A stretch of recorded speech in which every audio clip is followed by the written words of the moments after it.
Barely starting. Yo, hello, hello. So I have to set this thing up really quick. Right there.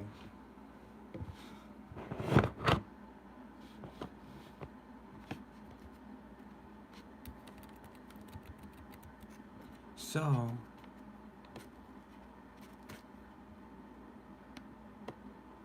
we are gonna watch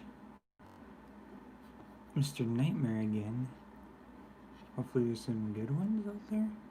But yeah. So yeah, let's go with this video right here. 4 creepy true kidnapping horror stories. And yeah. You get closer. Oh my god, these ads. It still works. Still works. Still works. And my screen froze. Nah, I don't need a new one yet. Honestly. Okay. Alright.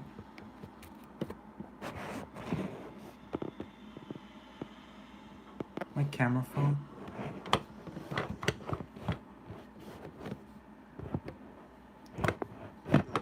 It's a scary point in your life, yet you're too young and innocent to even realize it. I have a horrible memory from my early childhood that I wish I could simply block out completely, but I just can't. I bet. Can you I hear was, it? I believe, 6 or 7 years old. I was at the summer rec program that my parents had signed me up for. I was in the 6 and 7-year-olds group, the youngest group at the camp. One day our group was at the playground, and some oldish man sitting on a bench started talking to me. He knew my name. I remember feeling very comfortable, like he seemed kind.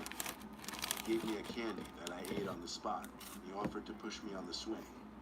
I think I told him that's all right and continued talking to him, asking him dumb little kid questions. He introduced himself as Robbie, I still remember to the day, and told me he was friends with my mom, and since she was running late, he'd have to pick me up after camp. I said okay, and around that time, the counselors shouted for our group to assemble our line by the gate so we could leave. We got back to our group's home area, where we would sit and wait for the parents to come pick the kids up. I saw Robbie approaching the bench, and he said to Cal, one of my counselors, that he was picking me up for the day since my mom wasn't available. Cal looked at me and made sure I knew him. Yeah, it's like so cloudy outside. Cal crossed my name off in his notebook and high-fived me goodbye, and I walked off with this Robbie guy. I remember he grabbed and held my hand as we walked. I also remember that he was walking extremely fast, like it was hard for me to keep up with my short little legs. We made it to his car. He let me in the back passenger seat. He seemed to be in a hurry.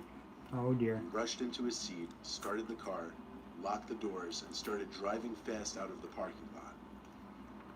I asked, "Are you taking me home?" "Yeah," he replied.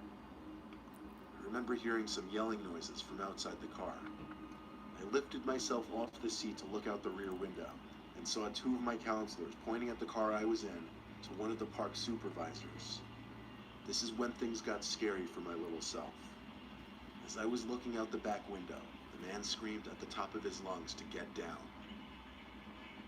I got so scared I started to cry and tried opening the door when he was at a red light, but he had the child lock on. He tried to calm me down by apologizing, saying he was driving me home. I can't remember what exactly I was thinking, but I do remember being scared, starting to wonder if I was actually being brought home. We were in the car for quite some time. I started to realize I didn't recognize where we were. We were not anywhere near my house. I felt like I had to throw up from being so scared.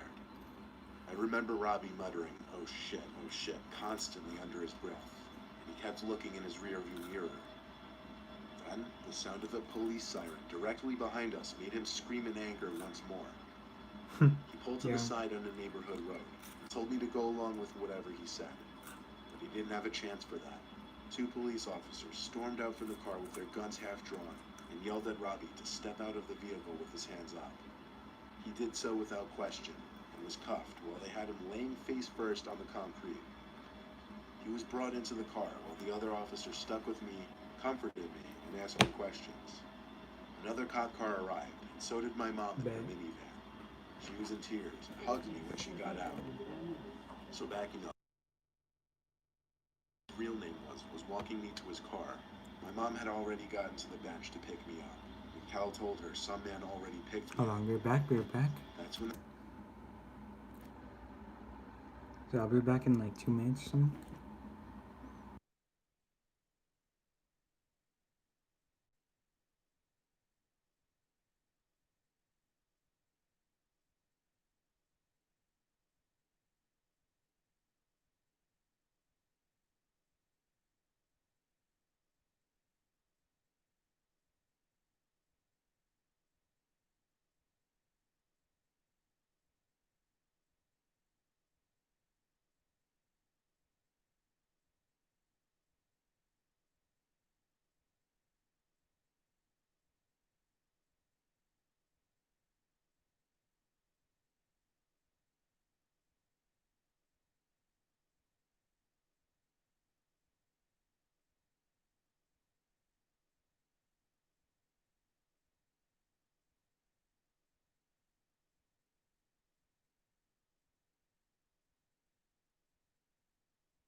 Sorry about that.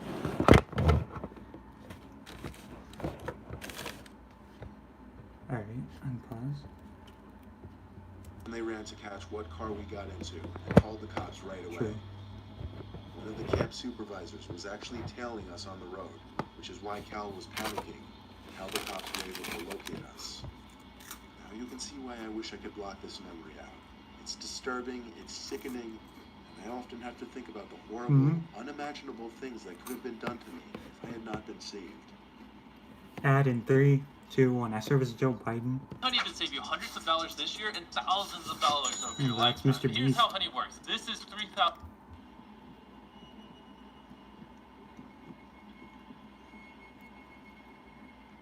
There was this one night after work where all the employees at my job Right. clocked out a little late because we happened to be extremely busy that night.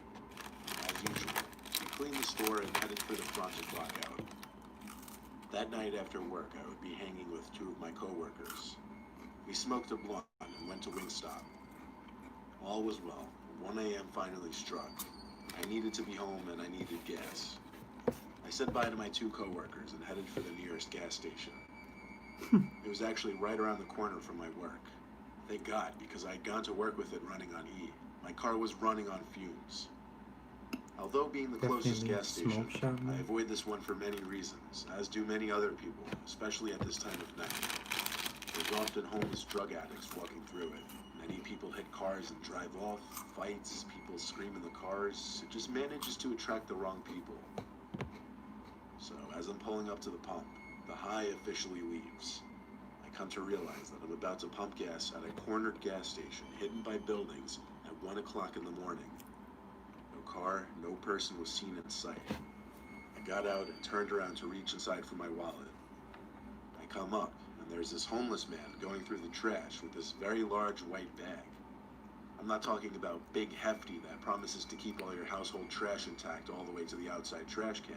I mean, this bag was freakishly big, and I couldn't see through it. I was startled at first. Probably has all because this I didn't crap even hear him stashed in walking there. or anything. I insert my card and look over. His head is in the trash at this point. I see him digging for recyclables. Oh, no, I indeed. think. And I just continue trying to get the thing to take my car. To be safe again, I make sure I lock my car once more. And this is where things get scary. As the sound of the car goes off, this man perks his head up, almost deer-like, and makes direct eye contact. He looks to be at least 6'4", but really skinny. He had injection marks all over his body, and his skin was peeling, rashing, and he had a buzz cut. despite him obviously being a drug addict. His face wasn't affected too badly yet. Look, they gave me a bag big enough to fit a dead body in. The words didn't seem real. I felt the color leave my body. And just then, this man picks up an old metal little kid's bike from the other side of the trash A can. kid's bike, though. He This begins to guy slowly, midget. step by step, come closer and begins telling me he wasn't going to take me. He J held the Station kid's bike Egghead, like bro. it was weightless.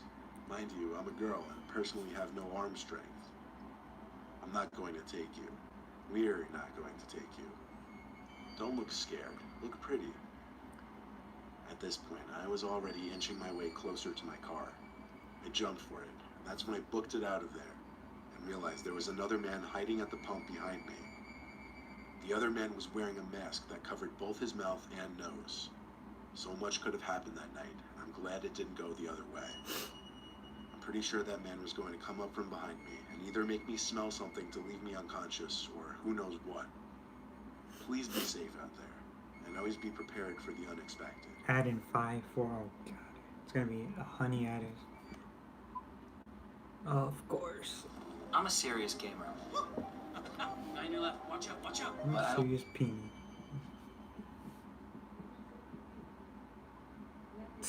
When I was 10, my uncle used to own a property in Kentucky, which was not too far of a drive from our home in Virginia.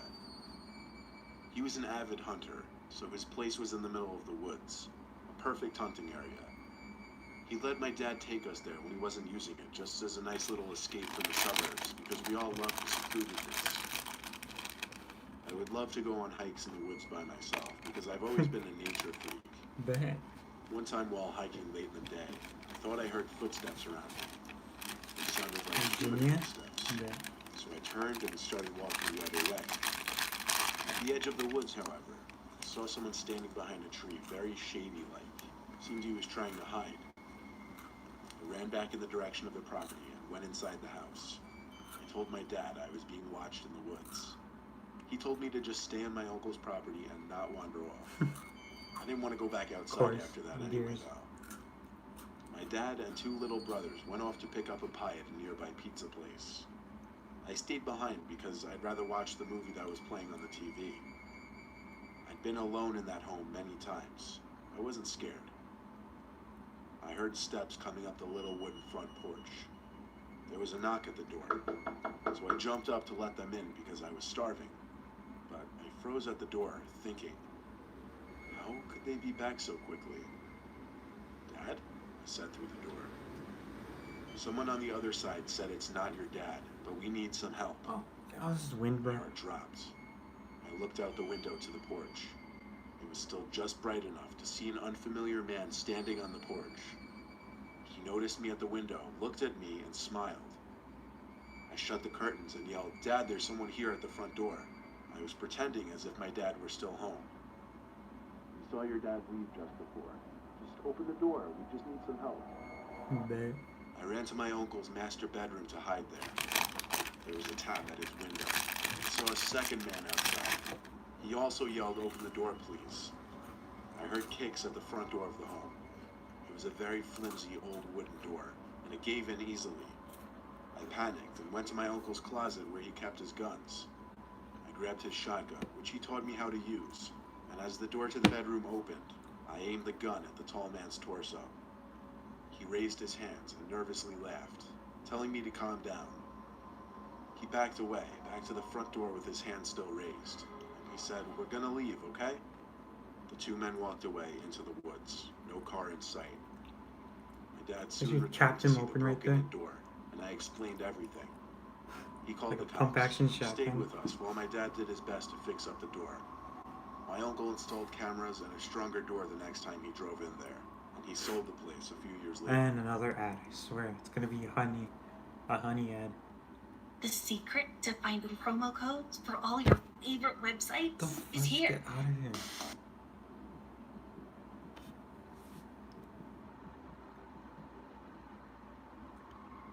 The following story takes place on one of the worst days of my life. No way. My crazy ex-girlfriend and I had just broken up after having a screaming match in her car.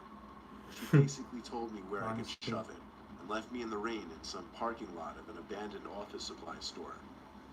It It was way too late in the night to call either of my parents to pick me up. And of course, my sister was in a different state, so I tried calling an Uber as I walked out of the lot towards the street. I swear, adding to my misfortune, every single Uber canceled on me, one after the other.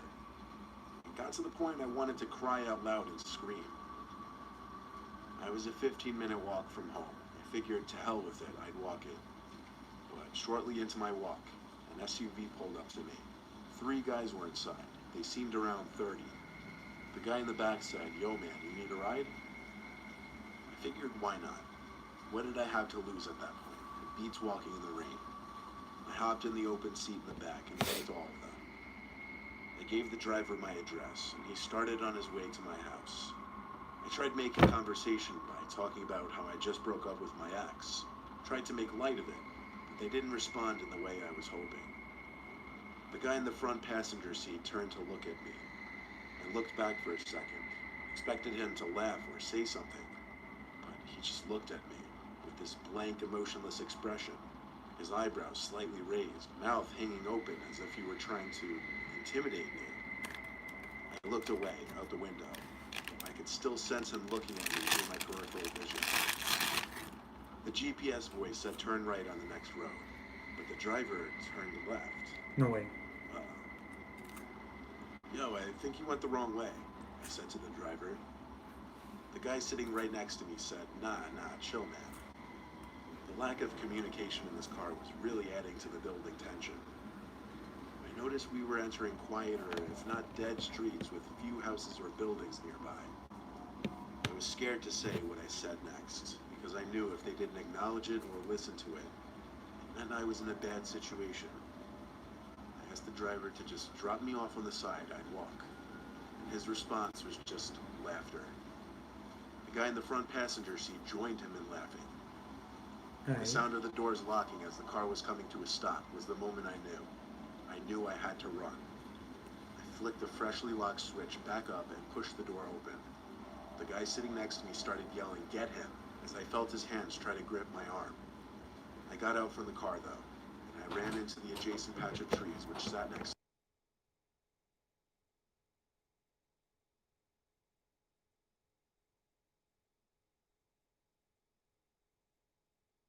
the woods. You're back. Not sure if they were just trying to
Okay, I'm back. Where's my freaking dog windows or something? Or we didn't know where she was. And my sister came in and it was like, I thought it was part of the video or something when the door opened. Oh my god. I bet. Video's about to end anyways. Me, kidnap me, or what? But I feel like if they were trying to just rob me, they could have done that anywhere and driven off. They didn't. That's what scares me to think about. Okay, so I have to repeat it. So basically my sister came in and then we thought like our dog went missing, but like it was in the backyard or something. And when my sister came in, like I freaking jumped because I thought it was from the video. And yeah, we had to go get the dog and stuff on the freaking camera just following her. I swear. What the hell? Hmm.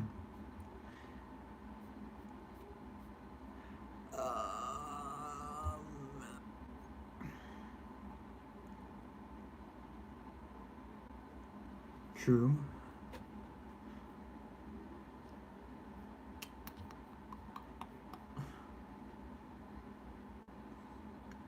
Three true ding dong ditch horror stories. Oh, true.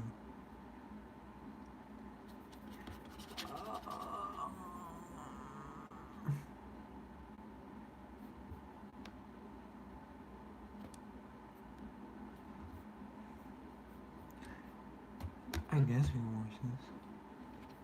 Now Oh let me my tell you about Honey. Anytime good you check lord, out on that's your like computer, so it will search loud. the entire internet, and if it finds a coupon code, it will apply it.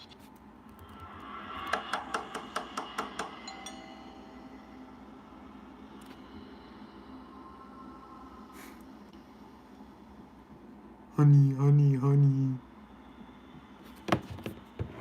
Questionable activity. This goddamn freaking phone rack.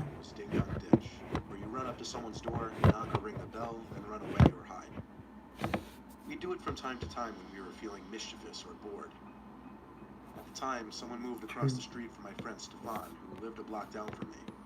He kept telling us how sketchy it seemed. No one would ever see them leave their house. The blinds were always closed at every window, and there were never any lights on. Yet there was always a red Toyota pickup truck in the driveway all hours of the day. No one really seemed to know who was living there or what they looked like. Who else is watching? So one night, we thought it would be a good idea to target it while we were out ding-dong ditching. My friend Jake and I hid behind a nearby car while Stefan ran up to the door. We could tell he rang the bell like 5 times, and we chuckled because of it. He finally ran for cover in a bush separating that property from the neighboring property. We waited for the door to open, but alas, it never did. So Stefan ran back to the door and rang it a bunch more times, probably closer to like 10 rings this time. As he ran for his same hiding spot, I noticed the curtains to one of the front windows move a little bit. I didn't see anyone's face, but that confirmed someone was inside the house. The door never opened, but Jake and I were afraid to yell over to him not to do it again. Stefan never looked over at us, so he never even gave us a chance to wave at him to stop there. He waited half a minute before going back to the door. Bruh. But I swear, before he could even ring the bell, the door pulled open, and all Jake and I saw was someone's arm reach out from the house to grab Stefan. He screamed a high-pitched scream like a girl. Jake and I looked at each other with horrified looks on our faces. Stefan managed to break free from the Spooky. grip and continued screaming as he ran past us across the street to his house. The front door to the house slammed shut. No one came out chasing after us. We followed Stefan to his house, and as soon as we got inside, I told him that was a horrible idea. Now that person would know they were neighbors. He said he didn't care. He told his parents about it, who at first were mad at us, but sounded a bit concerned after some explaining about the aggressive way the man inside the house tried pulling him in. Still, neither of his parents wanted to go knock on the door, considering we were ding-dong ditching after all. Jake went home. He stayed over Stefan's house to sleep over. His parents always complained about us being too loud after they went to sleep, so we hung out in his backyard. We were playing Pokemon on our DSs for a while and talked more about what happened across the street. Pokemon. He said he didn't see much of the man's face, and he was pretty well hidden behind the door, but he could tell it was a man by his veiny hands and strength. The The man grabbed him by the collar of his shirt, so Stefan was able to free himself from the man's grip pretty easily. Of course. At some point while in the yard, I remember hearing a thump kind of noise. But I didn't even feel like it was worth bringing up to Stefan. I just made a mental note of it. Maybe he did too, who knows? Eventually it got too chilly to sit outside anymore. We were getting a little tired, so we went back inside. We noticed it was a lot chillier on the first floor than it had been before we went outside. Stefan realized why fairly quickly.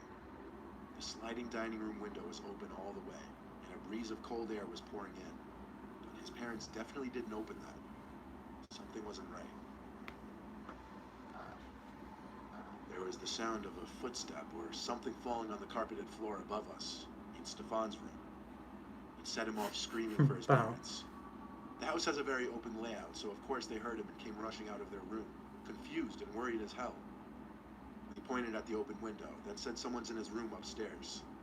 His dad ran downstairs to grab the biggest kitchen knife they had and ran back upstairs as we all waited in fear for something to happen upstairs. His mom hugged us and tried to comfort us while she called the police. Stefan's dad started to scream. Not like a scared scream or a scream out of pain, but more so an angry scream. We waited downstairs until the cops showed up, and they went up to Stefan's room.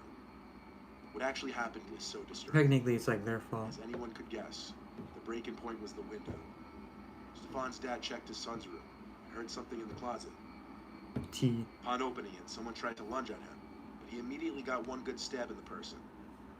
What we found out minutes later was that it was the neighbor from across the street. How we knew was because Stefan instantly recognized the white sleeves he was wearing and the scabs on his hand.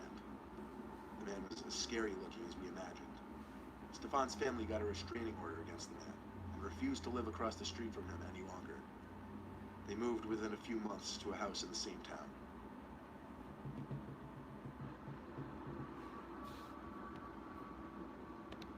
Story number 2. This is a story that Yeah. happened a few days ago. My friends and I really like to do some crazy things, such as ding-dong ditching, which is what we were doing on Friday night. I'll refer to my friends as C, B, E, A, and Ben. There was this one corner house on an opening to a cul-de-sac. My friend E said I should ring the bell, so I did it because I was not the kind of Friend E, person to okay, not wait. do something just because I might get in trouble for it. So I walked up to the stoop and knocked on the door and ran. We ran maybe 3 houses down behind a car so we could still get a Honestly. good view of the house we just did. The guy came outside, walked around, Imagine and naming your spotted kid a either letter. myself, E, or Ben. So he screamed hey at us, and we ran like normal if this happened. We all laughed it off like we usually would. Then we all agreed like a bunch of idiots that we would do the same house again. So we walked around the street to the house, and we all debated who should ring. I didn't because I just did like the last 3 houses. So we all agreed Ben should do it. So there went Ben up to the door, knocked, and ran. C, B, and A were on the corner of the street along with Ben after he rang, while me and E were behind a car right across the street from the house. Imagine It was it. like he was waiting right at the door, because only about 5 seconds after Ben rang the bell, he came Before sprinting Kate. outside. He got to the bottom of his driveway and screamed, "Hey, come here now." That was my cue to run, so I sprinted as fast as I could to the corner and around the block. I kept on sprinting until I caught up to Ben, C, A, and B. We had walked about the whole street gathering our thoughts when A pointed out that E was missing. We all looked at each other, obviously very worried for him. Uh-oh. We called him and he picked up out of breath and was demanding us to go back to the house because he was chasing him. So we went about halfway down the street, still on the phone with E, and then he dropped the bomb. The man had a gun. We knew this because E said he heard the man scream, "I'm gonna blow your fucking brains out." Mm. I actually began to tear up. Uh-oh. We were all very worried for E. After about 5 minutes of E telling us to go back to the house, we made it to A's backyard. Honestly, these are waited like for the E to kid's make it fault. back. He was saying he was very close, so we walked out of the backyard. Like, if you knew it was gonna happen. We all hugged Why him. would you do We were so it? grateful he was okay. We all went to A's backyard Yeah. afterwards to talk about what happened. The first thing he said was that he got the whole thing on video, so he showed us. There's a video?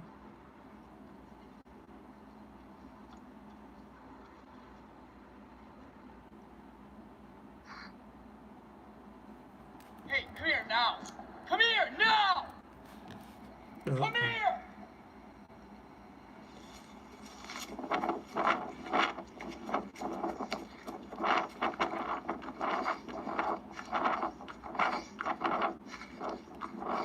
I'll send you the link on Discord. Or I'll screen record it.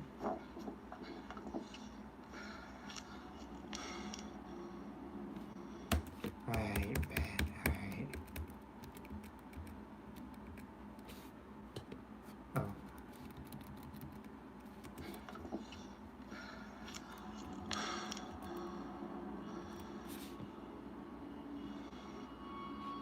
So what happened that I was completely unaware of was that when I ran away from behind the car, the man started chasing me. Then he apparently got up and ran the opposite way, kind of putting the man in a pickle as to who he wanted to go after.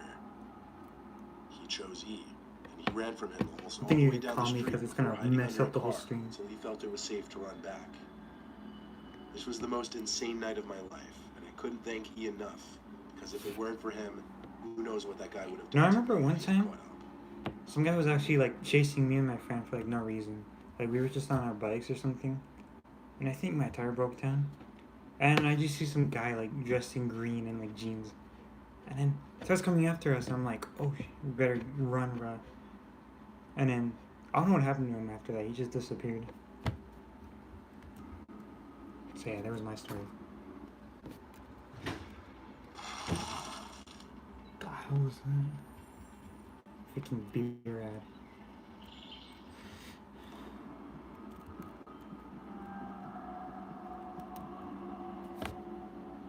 And I was apparently a no very one noticed him sheltered leave. child, and I didn't really start going out until college, really. High school, I kind of never really went out much. Jeez. So when the opportunity to do something slightly rebellious came about, I would jump on it. Yeah, and he like My disappeared like cousin Rob, who once was we got into infinitely my friend's cooler than house. me, would hang out It was with me in my creepy. days before college. He'd always be down to go out and get into trouble. There was this one time he called me and told me to meet him at his house. We'd be going ding-dong ditching.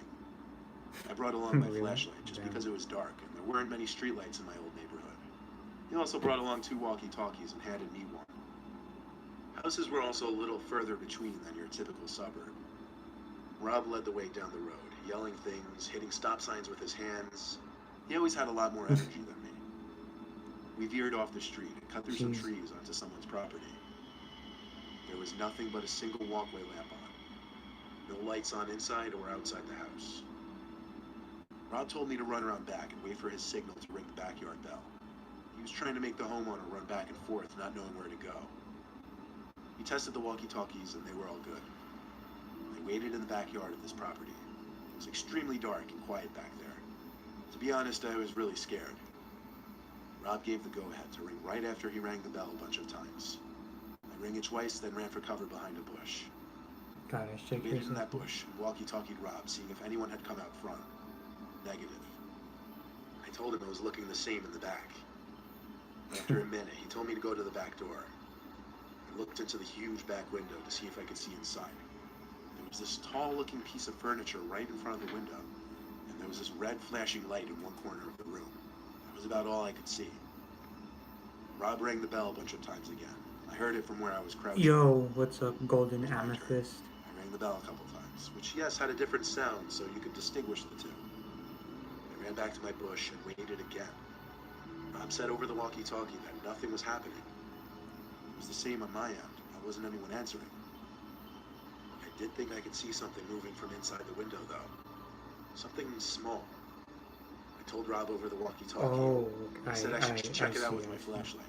So, trying to be cool, I did. I flicked on the light as I got closer to the back window. And when the light shone through the window, it revealed that tall object on the other side of the window wasn't a piece of furniture. It was some creepy-looking, smiling man. The thing I saw moving was his waving hand. He walked away from the window at an unsettlingly quick speed and arrived at the back door.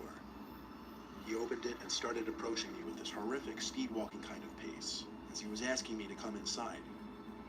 I dropped the walkie-talkie and screamed and ran for Rob. He met me in the front of the house, and we saw the man from the back quickly approaching the two of us in the same speed-walking pace. What made it even worse was he didn't say anything else. We ran back to Rob's house, whose parents were already asleep. We were catching our breath in his basement when the beep of the walkie-talkie went off. There was a breathing from the other walkie-talkie, and an old man's voice whispering, "Where are you kids?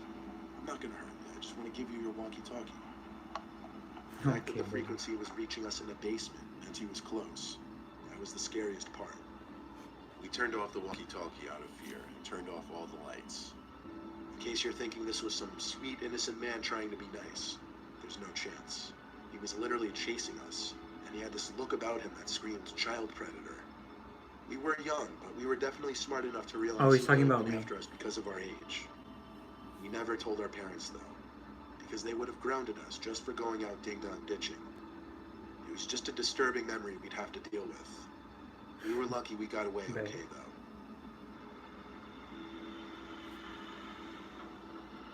I bet. What is this? 4 scary true middle of nowhere stories? Nice. Guess we could watch that.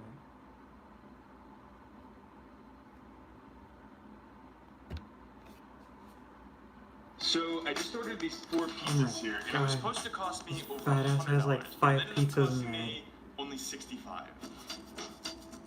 Okay, so first Domino's.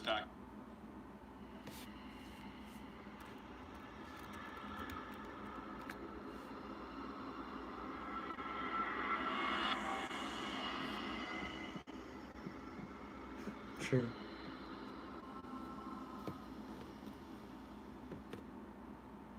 I was taking a road trip in my Mustang from Texas to Arizona Bruh. to visit my brothers. I usually keep emergency supplies in the trunk. Watch such the as stream water at the and same tools. time. I was taking, I guess, what you would call a scenic back route, because I liked flying at high speeds with the top down without worry of other cars or police. This was one of those completely Oh, deserted bye for scenic now. roads with one lane on either side, and nothing but desert sand, cacti, and shrubs as far as the eye can see.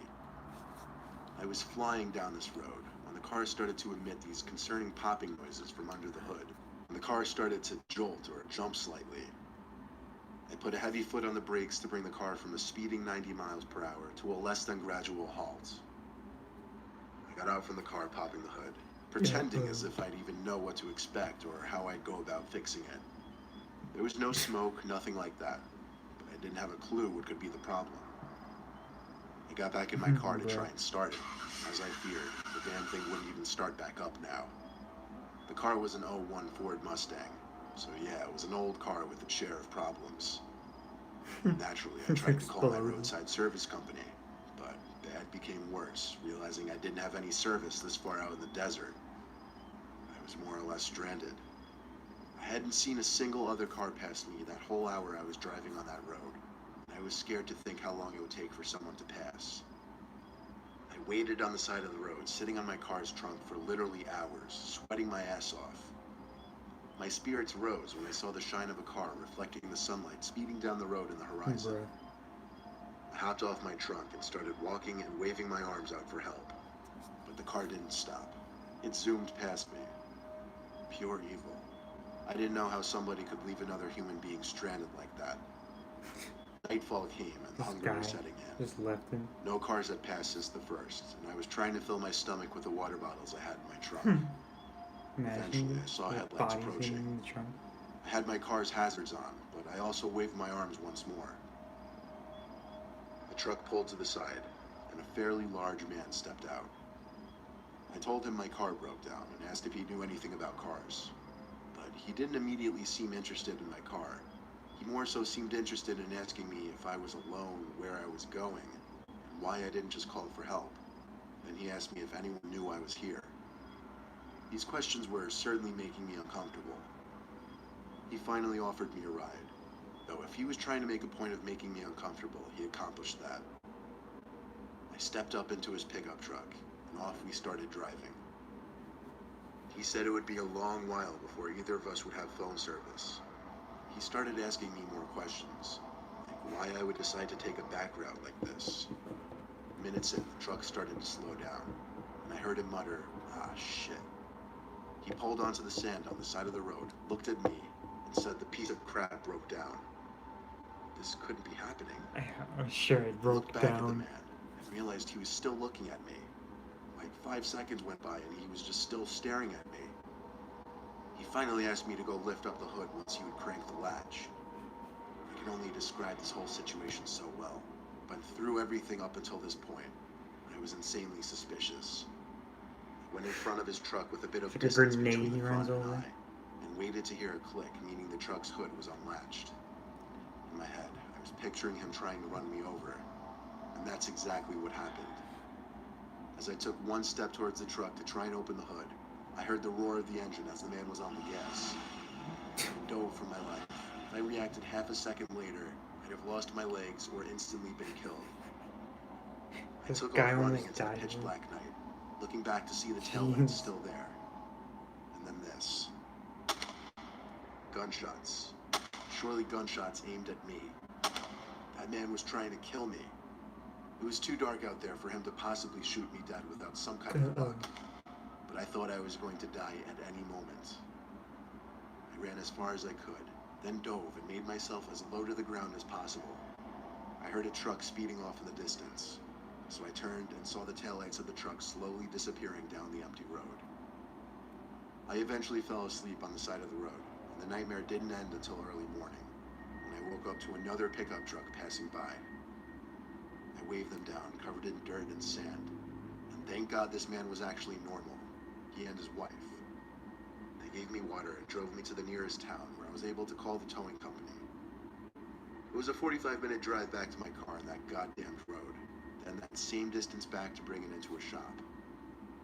Long story short, this was the worst trip and experience of my life. Having someone try to run you over and then shoot at you isn't something you simply get over.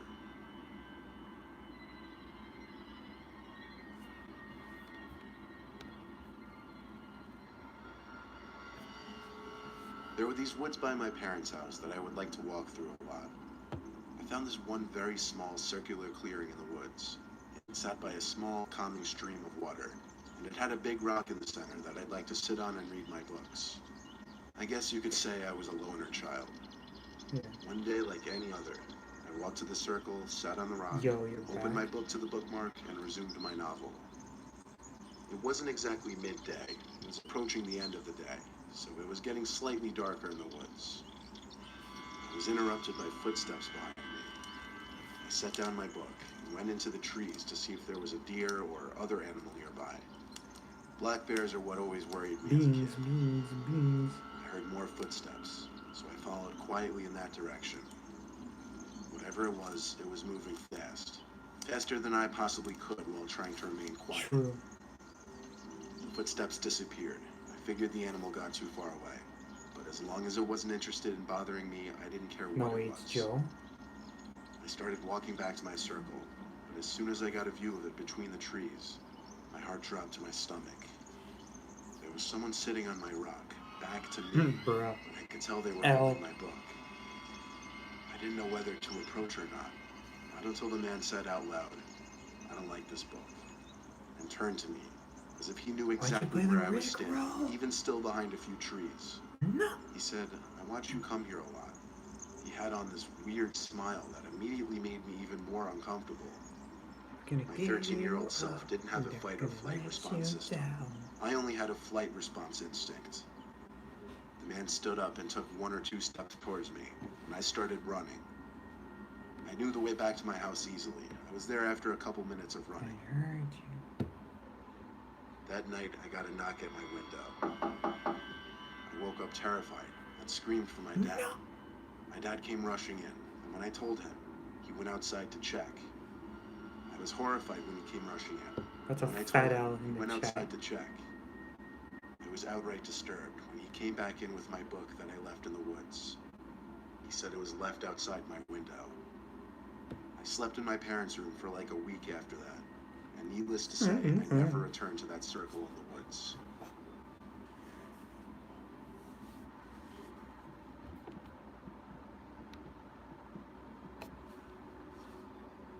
I had taken a job working for a company based in the mountains. They offered me a cottage to stay in while working there. It was an old home built into the side of a mountain and surrounded by the forest. I lived in the basement, which had been converted into a small living space with a bathroom, kitchen, sleeping area, and a laundry room. The laundry room was L-shaped, and had a door that went out back Oh into shit, the now this guy surrounding took a note. forest. The door that led to the forest was locked from the inside and was quite difficult to open.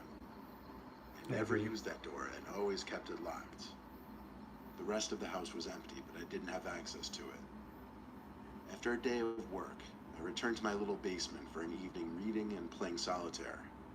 I turned off my lamp and started to nod off, and I heard a noise. The noise was like wood creaking. I played it off as my imagination, but then it repeated. I thought maybe one of the cabinets in the kitchen was latched improperly and swung open. I checked, but all the cabinets were secured. I opened This my is closet, spooky indeed. thinking maybe something in there had made the sound. But again, You know, nothing. you faggot. The last place to James look was Charles. the laundry room. I opened the door that connected the house to the laundry room and was instantly hit by a gust of cold night air. I slowly turned the corner and witnessed the door that led to the outside swing in the nighttime breeze. I am 100% certain I had this door closed, and like I said earlier, there is no way it could open on its own. I don't know what happened. Was there someone waiting in the laundry room, just waiting for me to fall asleep before sneaking out? Was it something supernatural? Beans are up my butt. Either way, there are few times I had ever felt such genuine horror. 2 times I felt like ads keep playing For rice. Ruggable, we make Oh my outdoor God. rugs that are machine washable. So when your rug gets Yeah, I dirty, definitely just believe roll it that. up. What was that last message? Tennessee has some real characters out in nature. I hiked all around while in school there. Venus love me Made some chain, good bro. memories with a girl in the enveloping nature. Tennessee has good roads to popular hiking sites and tons of mini trails branching off. Sometimes you you it need makes to you know what to sexually look for as attractive. far as trail markers go, Bro. because the interesting ones are always a good ways out. There's one spring waterfall that spills across a mossy granite wall, towering over a shallow stream that empties into a Yeah, I think it's a decent-sized bot. pond. I went out there with a friend last time, and we got separated on the way out. I have That's no like freaking clue one how of that these is an happened. alt account. We've Yeah. each been hiking for over 10 years. I've run over it 1,000 times in my mind, and it has to be this one ledge system. To get to the top of the fall, you need to Dang, take there's the like longest detour 10 that people on has the an old stream, what wooden the- railing and a 3-way branching ledge system. Okay, now there's 5. So I've taken all 3 routes and ended up at the same spot. Yeah. They take maybe 3 to 4 minutes to blast through, and they're kind of like rocky corridors. Is that a bot? I don't Yeah, take it's the probably a left one bot. anymore, because I'm 90% sure these big stains in the middle are blood. Don't want to know what happened there. It's odd, Yo, are because you a the left bot? is by far the most inviting. Yeah, my Flowers stream's like bloom from vines that are most etched into the popular one right now, moss-matted dude. bedrock. Anyways, I'm 45 seconds ahead of her. I opt for the right path. probably all the I realize bots I should joining tell or her to something. avoid the left. It's really hard to reverse given the sloping angle of the path and a few short drops that become narrow climbs. Screw it. Faster if I speed through and yell down. I get out of the right corridor and swing around to where Okay. the middle path drops off. I yell, but no reply. So she took left. I run over and climb into the left corridor, thinking she Big saw the sad. stains and freaked out. To be fair, it looks like someone got bludgeoned to death. I ran up the corridor, but she was gone. I called her name, Turn on the nothing. lights. and that's what I made my guess you're hair not a stand bot. up. I literally heard nothing. No But it's supposed to be birds, spooky, no hum of the come on. forest, Blew the not lights even out. wind. Just myself and the babbling water. I traced left Bro, all just the way back stay up. and noted a few Do an side all-nighter or passages if you something. miss a couple of the jumps. No Plus, bodies it's were like in there. blowing no up right metal. now. Good. I figure I may as well get to the top of the falls where I can get somewhat of an aerial view. I get there, and Ashley's sitting there Alright, waiting no for me. thank you, Venus. She says she took the left path with the trail guide. What? There are no trail guides. There are rangers, Yeah, but she yeah, knows the for sure, difference. dude. They Stay would up. not be in the rock labyrinth. This guy had a uniform and a trail authority visor on. Uniform. The hell you She men knew what do, I was bro. thinking based on my face, and agreed that we should reverse course ASAP without us saying anything out loud. It's weird when you Who know the you're being Who's watched. this Venus person? We pretended we were going back to the car real quick to get more water, and so I left some fish food in a little crevice like I always did, and we left. I mean, She showed me this weird the guy side told me to passage turn on that the lights, would not so have existed a year before. I I don't know. walked all the way around, You had to crouch. You could walk through the labyrinth if you kept left, though. Hindsight, we shouldn't have taken another way. I think he lives in those tunnels. Ashley said he kept trying to lead her in a different direction, but she just followed the light and saw him standing in the tunnel as she walked the rest of the trip to the top. That means he was in there while I was looking for her. And that means she followed him before seeing the blood splatters all over the floors and walls. And that's Blood not the totally splatters? fucked up part. The fish food that I left in the crevice was on the hood of my car. Her water bottle was gone too. She had a carabiner to her pack, so we must have snuck up and taken it at some point. That's strange because we're fast hikers. It's strange because We the never- video ended. That's true. Ding dong dish, so we already saw that. What else? What else? What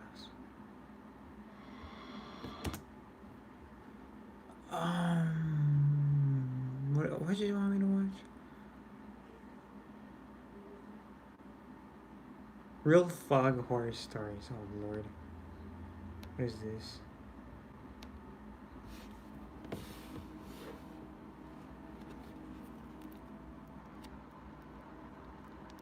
Yeah.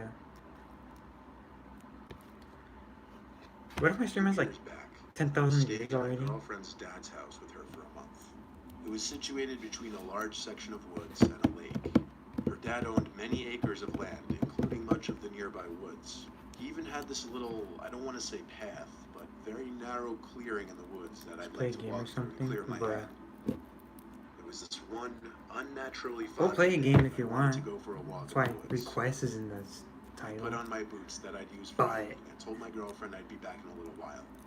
She didn't like to walk in the woods, so I'd always do it alone.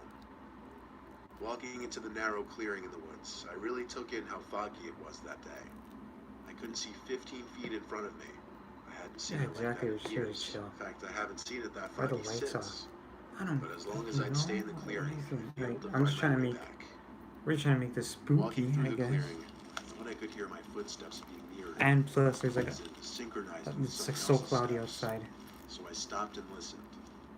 This was private property. Nobody should be here except for me. Lazy Masquerade. So I calmly True. called hello. When I didn't hear any calls Shine back or Aqua footsteps, Illusion. Bro, I I felt wonder it if they're was like safe to anime continue profiles, walking. bro. The woods had a Anime very profile eerie pictures. vibe with the thick clouds of fog floating through the trees.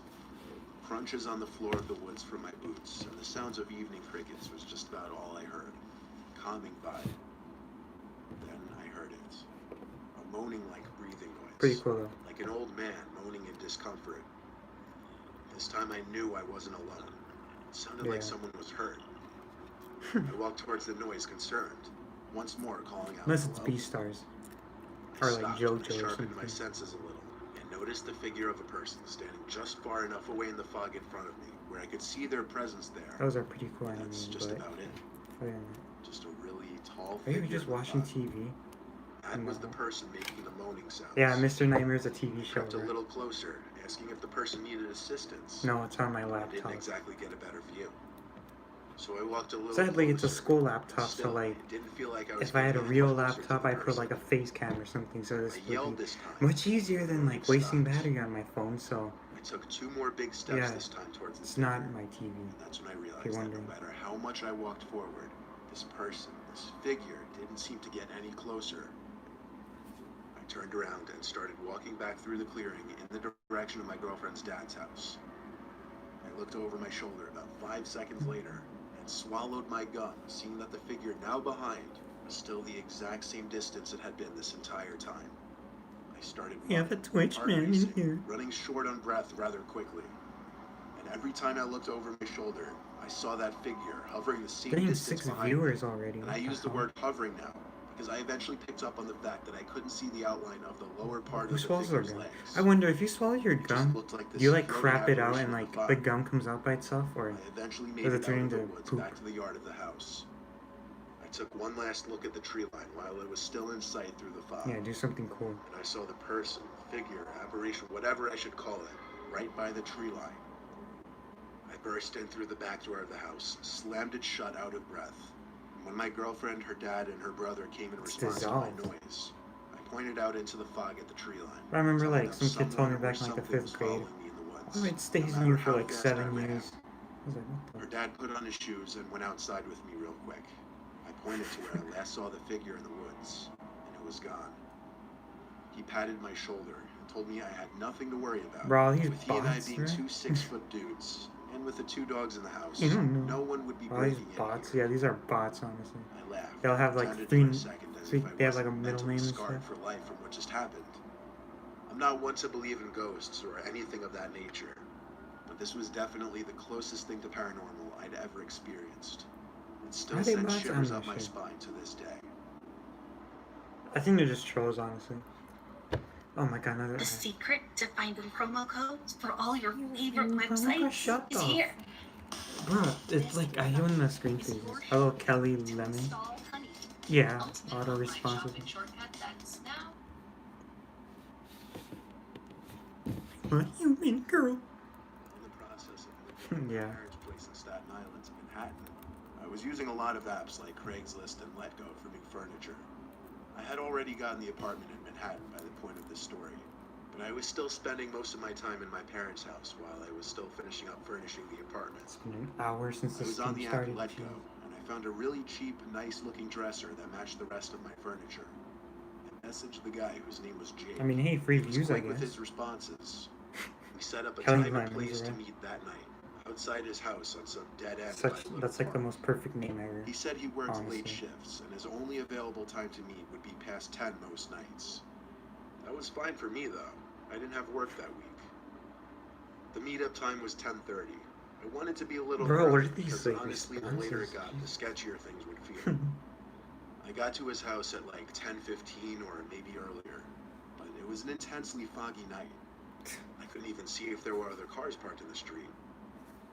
Literally seconds after I parked at the dead Or end, check their I got a profile if they're message like from a Jake bot or on something. Letgo saying, "You're early. Just give me a second, I'll be right out." I thought, what in the world? How did he know I arrived that second? I don't know. Was he watching from somewhere in the fog? Still, I replied, okay, and looked around even harder now. I realized there weren't really any houses on this street, at least not normal-looking houses. It was an unusually secluded street for Staten Island, with some small buildings that I couldn't even make out what they were for. Eventually, Jake sent me another message saying, "Come on out, the dresser's waiting out back." Out Wait, back what's where, going on though? there? I I started couldn't see anything. thinking I got bots out were from my distracting car her. while replying back to Bots. him, asking where I should go. That's I where the just trolls. responses on the app stopped, and the yells "over here" started. Yo, should I Followed close the my voice of this windows Jake or person like through the is fog. it too bright I felt outside? as if I were in some close it. bizarre horror scenario. Following his voice, I'd occasionally shout, "I'm coming." I walked through this narrow alleyway-like thing between these two buildings. Oh This my wasn't a god, here we neighborhood go street again. at It's gonna be all. a fight in the chat. I called out for Jake as I got through the alleyway to a backyard-type area. I didn't know if it was big or small, because the fog, mixed with the darkness, wouldn't let me see more than 6 feet in front of me. Jake was no longer calling out for me. It just went completely dead silent, except for the sound of distant nighttime God, the traffic. chat. I knew in my gut something wasn't right. I was about to make my way back out of there. "Wait, your dresser's just right inside here. Bro, Come everyone's inside." taking an L just I roasting heard each his other. voice in front of me, but I could not see him. I didn't respond. I just started backing away towards the small alleyway. I turned around. I could see other people standing mere feet away from me. Even through the thick Especially fog, these I could guys. see them just Angelica. standing stiff up against some wall or fence. Something bad was Okay. going on here. I began to sprint back through the way I came, and I saw and heard I was being chased by at least 3 different people. I didn't run from the truck, as I wouldn't have time to get in Fiercely and start it and do a American 3-point roast. turn. I ran down the road till I couldn't run anymore and got the police on the phone. 2 police cars pulled down the road eventually. One of them picked me up when I waved them down. Stupid blue We got to fart. the location and we went to the little yard area. There weren't any people still back there. Roast them, The roast. 2 little Roast buildings each were other. both Do a diss abandoned track storefronts. or something. The back door was wide open, but inside was literally nothing. Do I even need to say it? No dresser, obviously. I showed the officers the Letgo conversation. All I had to do was give them the account that posted it, and that would allow them to open an investigation. But but somehow Good. nothing ever came of it. I'm not sure how thoroughly the police department even investigated this. All I know is something very, very bad was going to happen to me if I went in that building.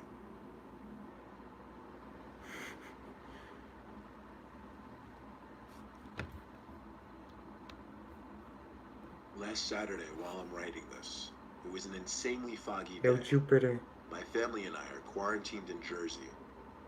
My wife was out shopping. My son was in his room. I was trying to get work done on my computer in my office room when my 6-year-old daughter Veronica came inside, saying she saw someone in the garden. I left the office to the window looking in the backyard where the garden is. And indeed, she was right. There was someone standing over my garden. Their back was to us, but they didn't appear to be doing anything. And I know it sounds Or you get some unbelievable, tree but hugging I really couldn't bait. tell if it was a man or a woman. That's how foggy it was. I knocked on the glass to try and scare them away. I saw them turn their head, then walk over my garden deeper into the fog until we couldn't see them anymore. I told Veronica to wait inside while I Doesn't slipped on have my trees, shoes and honestly. walked out into the fog real quick. The person only walked deeper into my property. See, we live in what I guess kids call bumblefuck, so I have a Gummy large bear. yard. Obviously, seeing someone on this yard is unsettling, and my natural reaction was to follow in the direction I saw the person walk. I started to hear a rhythmic thumping noise, and as I got closer to my shed, I How realized it dare was I coming sing from for an there. oak tree? The shed came into view when I got close enough, and I saw the person at the door of it, apparently slamming the door shut over and over again. I yelled, "Get out of here," before I called the police. I stepped closer and got a better look at the person. It was some middle-aged woman. She looked disheveled. She said sorry at least 10 times as she literally ran away from me in the direction of the Mother shoot road, this guy. quickly disappearing in the fog.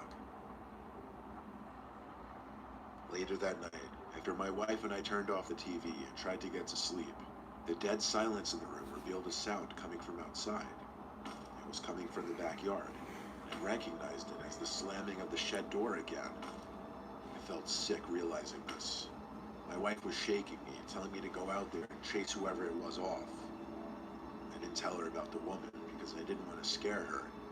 I slipped on my shoes, grabbed a flashlight, and turned on every backyard light excuse on me? the house. I went outside immediately yelling, trying to sound intimidating. The slamming stopped. It was still foggy out. I had to walk a little bit to be able to see the shed. The shed door was open. The woman wasn't anywhere in sight. I have to admit, I was downright terrified to go into the pitch-black shed at that moment. I figured she had to be in there, but this is what you do as the man of the house. In my best words, Right. I charged into the Honestly. shed screaming as once again some intimidation factor, but the shed didn't have anyone in it except me. So I shut the door, twisted the little lock on the handle. I yelled some threat about calling the police really, really loud, and then went back into the house. I turned off all the backyard lights, and as I was walking back to my bedroom, Veronica came up to me crying. "What's wrong?" I asked her. She replied, "Look out my window." The Those tree words up hit this me down a hard. bit. I ran to her room, keeping the light off, and saw that woman standing at her window trying to open it. I got a clear view of the woman. Why doesn't this guy just get Her like a face was shotgun or nothing something? short of horrific. Like an She AR-15? had droopy, cracked cap skin. them open Her or hair was something. wiry and grayish. She looked like her teeth were probably effed up too. There was clearly something wrong with this woman, and I had to assume she was dangerous. I screamed at her to leave us alone, and then went for the phone to call Don't have clippings 911. of Giselle. The woman ran off for good this time. The cops couldn't really do anything except alert other officers over the radio. Wow. It's been less than a week, and yesterday my shed door was left open again from some point in the night. I'm really getting freaked out for my family. Poopy snake, I bet. I fear one of these nights I'll wake up and she'll be inside the house.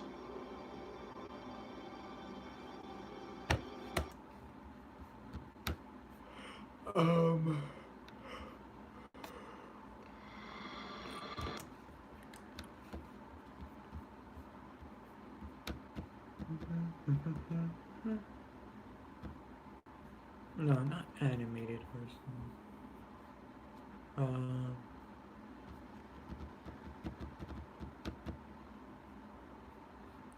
baby monitor start. I already seen that one, but if you want to watch it, then Literally thousands Oh my and God. thousands of websites that you can use Honey on. Honey, it's the This- free Ninja wannabe, bro.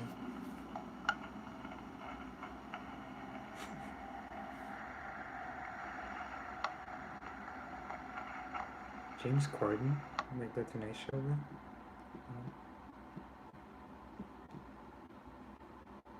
What you're about to hear is the scariest thing I'd ever experienced. My sister and her husband were going away to Hawaii for a week. So since I'm the second oldest, she asked me to watch my 2-year-old nephew Sean for the duration. 2 was a tricky age for me because Sean was still in diapers at the time, and changing diapers was the last thing I'd ever want to be doing. Still, family is family, and I had to return a favor to them anyway. I was sleeping in the guest bedroom upstairs for the duration, Bro. and by the 3rd day, I had everything Stay down up, to a bro. rhythm. Wake up, feed him, do my work in the living room while supervising him as he played, feeding him again, then putting him to bed. My sister has a high-tech baby monitor that connects to a touchscreen tablet. It records sound and video from above Sean's crib and feeds it to the So tablet. you're telling this guy goes I to the would keep beach that at by like my side 3 while he a.m. slept, no matter where I was. The living room, the bedroom, anywhere. Alright. Midday most of the time, he'd get sleepy, and I'd bring him to his crib to take a nap. By like the 4th day, Sean was taking a nap, Okay, so I babe. was in the backyard sitting at my sister's outdoor bar on my laptop. I had the baby monitor placed on the bar, so I was able to easily hear Sean start to laugh at something. I checked the tablet, and I saw him standing in his crib, so I guessed it was time to take him out. I went up to his room and grabbed Yo, him to bring him Jupiter. outside in the yard with me, where he drove around in his little electric toy car. For basically the rest of the day, I just watched Sean play with his toys while I would either be doing work on my laptop or just watching something on TV. Shortly after dinner time, I changed him one last time and put him into his crib. An hour or so passed, and there really wasn't much else for me to do. I wasn't interested in anything playing on TV, so I went upstairs to the guest bedroom to put an end to the night. Laying in bed in the dark, the room suddenly lit up from the tablet on the bedside table. I heard Sean Gunny has a laughing weak again. baby, bro. The tablet would light up if any significant amount of motion or sound was detected. I was comfortable in my position. I didn't really want to move. But when the screen suddenly went dark, yet I could still hear Sean's laughs, I got confused. I picked up the tablet, and all I saw was Okay. black. Yet, in a way, it seemed as though the screen was still Yo, on. Jupiter, can you say I hi? heard Sean say the word "yeah" as he continued laughing. Something wasn't right. I set the tablet down and began walking to Sean's room, calling his name as I was on my way. Okay. I got to his room, and he was standing in his crib. I asked him why he was awake and who he was talking to. He then tried reaching for something atop the crib, but his short arms couldn't reach it. It seemed he was going for the camera for the baby monitor. So I pointed at it and said, "Camera?" And he replied, "Yeah." I picked him up to give him a little lift to see what he was trying to do with the camera. And as I lifted him, he used his little thumb to cover the camera lens. My heart sank as I put the pieces together. Yo, The reason the tablet this guy was went trying to dark roast you. was because it Jupiter's was trying to being roast covered you by right now. someone. But I knew it wasn't Sean based on the fact that he couldn't reach it. "Sean, is someone in here?" I asked him. And in response, he pointed to the closet. I picked him up and ran outside to the neighbor's house, pounding on the door, screaming for help. An elderly woman answered, and she let me call the police with her phone. She was already clearly close with Sean, and because of that, she seemed a lot more comforting. Police showed up and said when they checked the upstairs closet, it was Oh yeah, open, by the way, so but no I guess one they're was not a inside. bot. The fact that it was open They're alone not says bots everything. apparently. So Someone was in Sean's closet that night. They must have made an escape probably just and like took Sean copying and and ran. pasting some The info. officers told me to stay at someone else's place for the night, and the elderly woman next door allowed us to sleep there. True. The next few nights after that, I watched Sean at my apartment. My sister and her husband cut the trip short, of course, after hearing the news.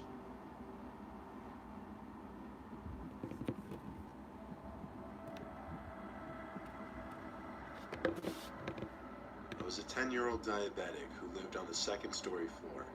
My parents lived on the first floor. You're That night, prepared? my dad was So watching like, scary you just movie typed about that fast? aliens. Dang. The aliens Damn. took over the world and were controlling people with their minds. I was unable to sleep in the room that I shared with my sister that night.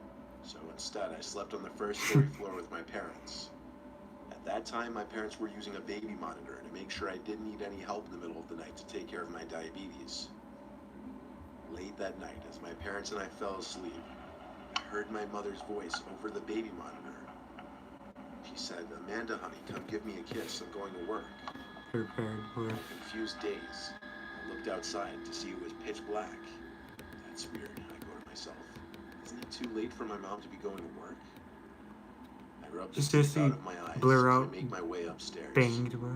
The door to my sister's room cracks open. Oh. My mom isn't in there. My sister is sound asleep on her bed, and the curtain just drifts open. I look around for my mom, but still can't find her. I make my way fast down the stairs and back into my parents' room, where my mom sat up and went, "What are you doing up?" I said, "Didn't you just ask me to come upstairs to give you a kiss goodbye?" She looks at me funny. "No, why would I say that?" she said. I looked at the baby monitor and said, "You didn't hear that?" She looked at me funny and says, "Go back to sleep." I lay on the floor shaking, thinking about what just happened. Crazy, and there's another ad. Oh my god. That turned it down.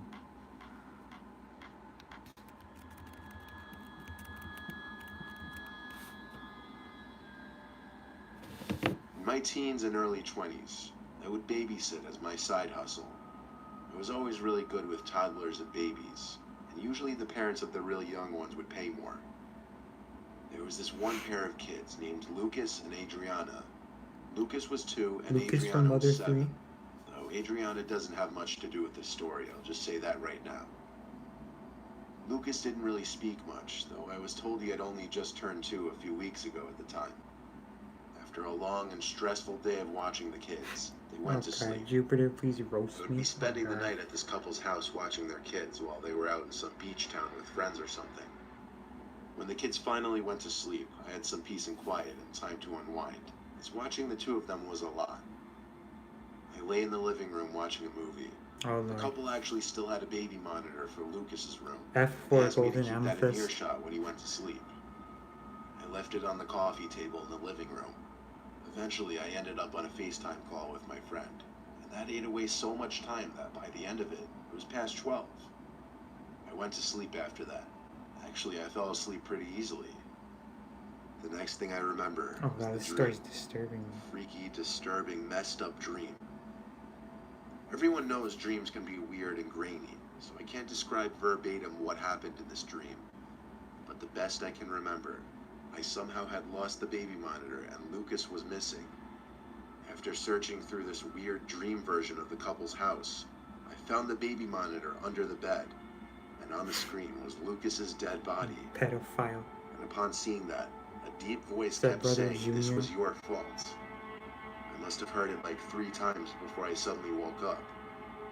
After realizing it was just a dream, I remembered the baby monitor. I left it on the coffee table downstairs.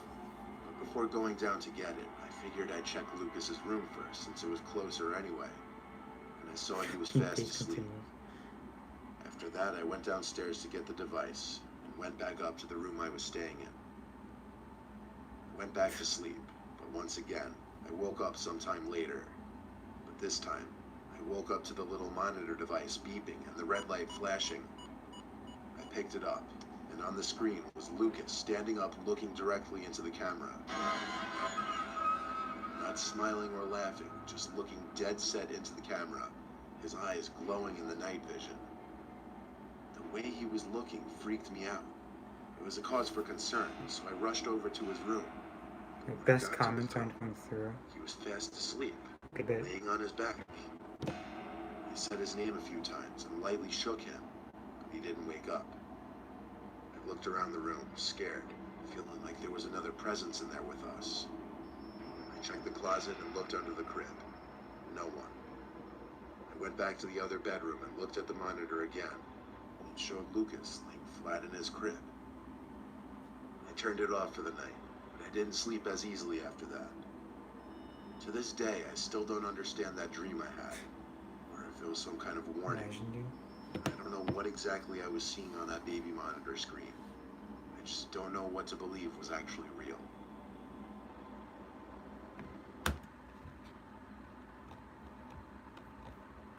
What else? What else? What else? Does a pimp carry a razor? Do they?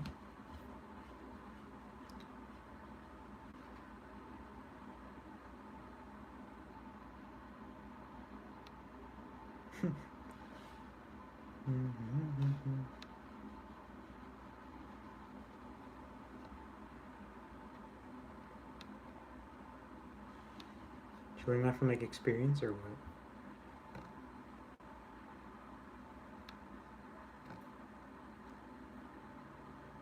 The fudge is this? It's gonna be super loud, this ad. Oh my god.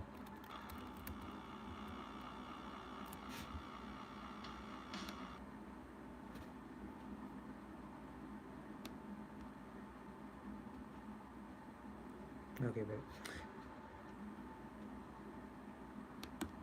did we watch this Disturbing Fox Stars? No, we didn't. A few years back, I was staying at my girlfriend's dad's house with her for a month. It was situated between a large section of woods and a lake. Her dad owned many acres of land, including much of the nearby woods. He even had this little, I don't want to say path, but very narrow clearing in the woods that I'd like to walk through to clear my head. It was this one unnaturally foggy day that I wanted to go for a walk in the woods. I put on my boots that I'd use for hiking and told my girlfriend I'd be back in a little while. She didn't like to walk in the woods, so I'd always do it alone. Walking into the narrow clearing in the woods, I really took in how foggy it was that day. I couldn't see 15 feet in front of me.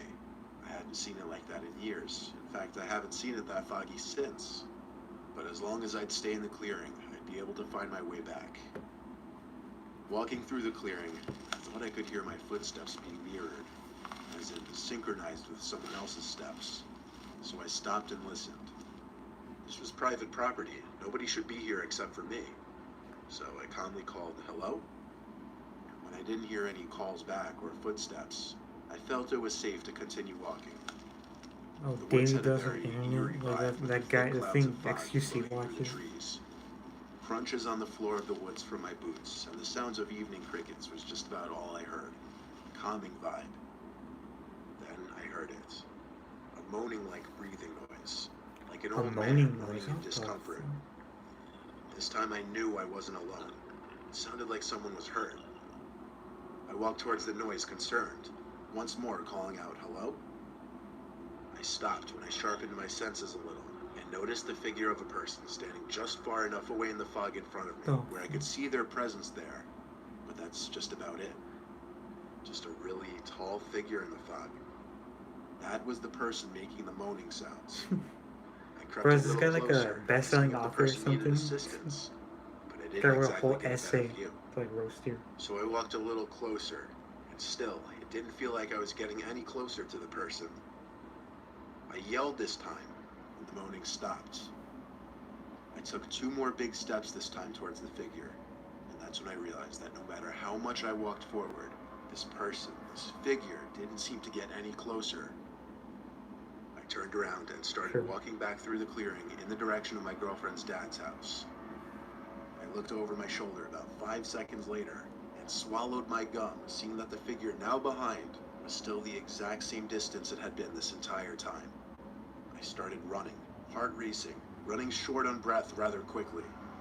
And every time I looked over my shoulder, I saw that figure hovering the same distance behind me.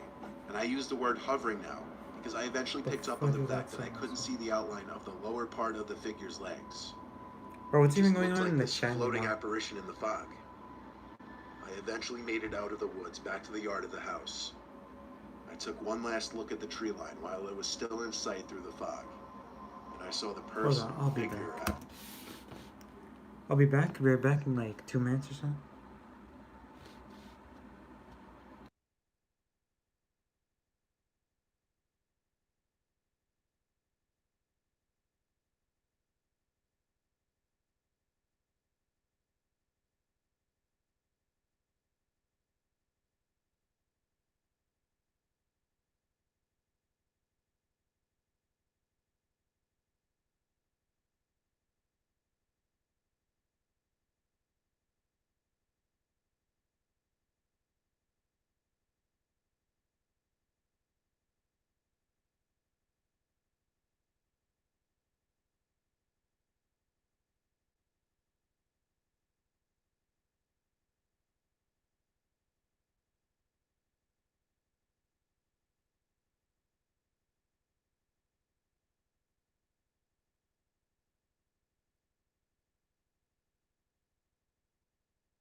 Alright, so like my parents came home. Sorry about that. What happened?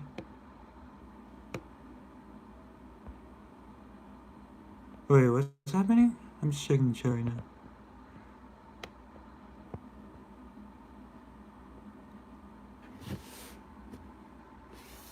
Operation, whatever I should call it, right by the tree line. I burst in through the back door of the house, slammed it shut out of breath. When my girlfriend, her dad, and her brother came in response to my noise, I pointed out into the fog at the tree line, telling them someone or something was following me in the woods, Well, no I matter can't. how fast I ran. Her dad put on his shoes and went outside with me real quick. I pointed to where I last saw the figure in the woods, and it was gone. He patted my shoulder and told me I had nothing to worry about. With he and I being two 6-foot dudes, Hold on. and with the 2 dogs in the house, no one would be breaking in here. I laughed and pretended for a second as if I wasn't mentally scarred for life from what just happened. I'm not one to believe in ghosts or anything of that nature, but this was definitely the closest thing to paranormal I'd ever experienced. It still sends shivers up my spine to this day.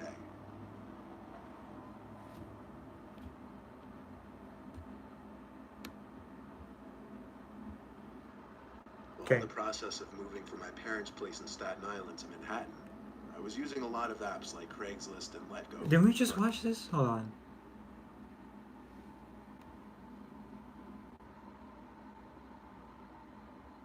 Bro, didn't we just watch this? The hell? I like me bet. Same.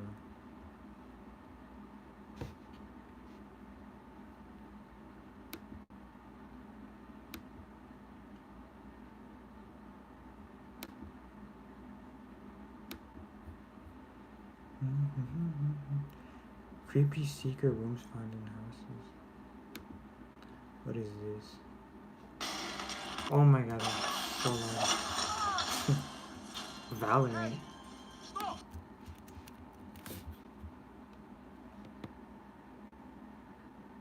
Oh, it's videos. We don't want to watch that.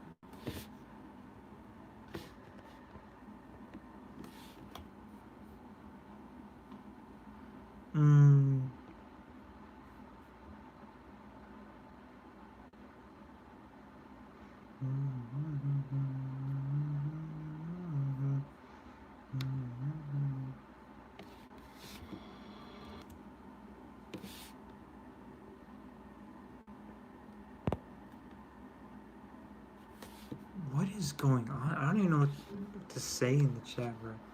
What the hell?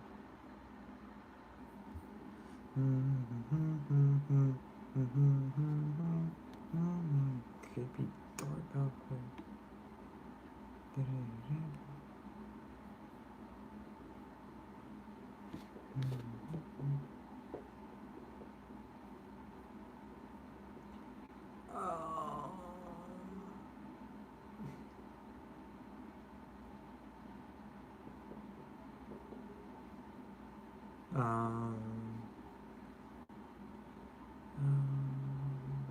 Halloween. What is going on?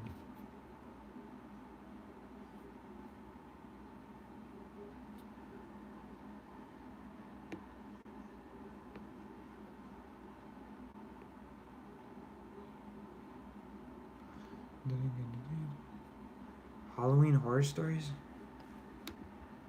I bet.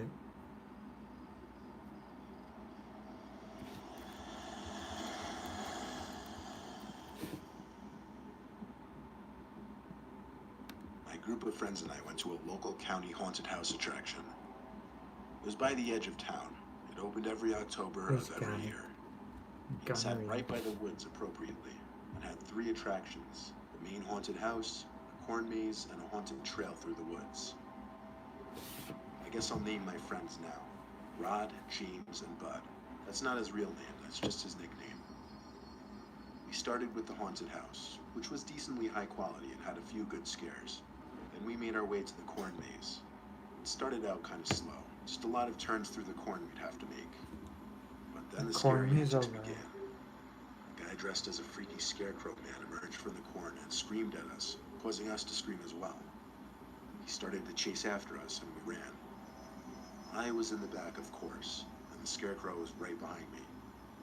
Even knowing it's just a paid actor, you have this innate fear of something chasing after you, where you just feel like you have to run away.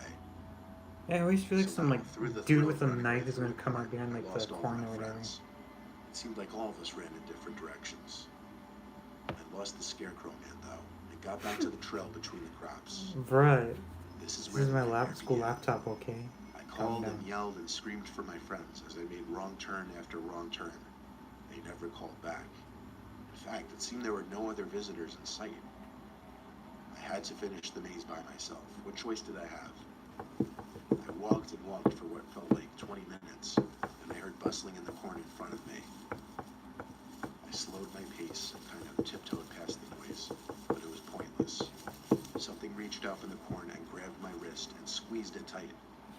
I actually cried out in pain and yelled, "Stop, you're hurting me."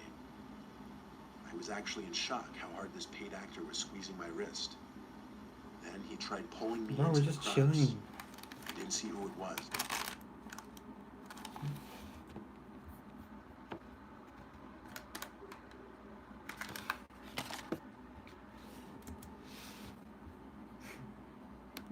Yes.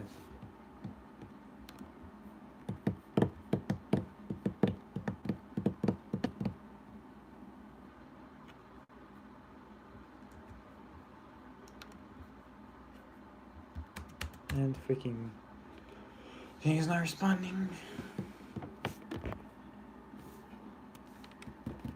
Okay, well, let's load some look at the chat.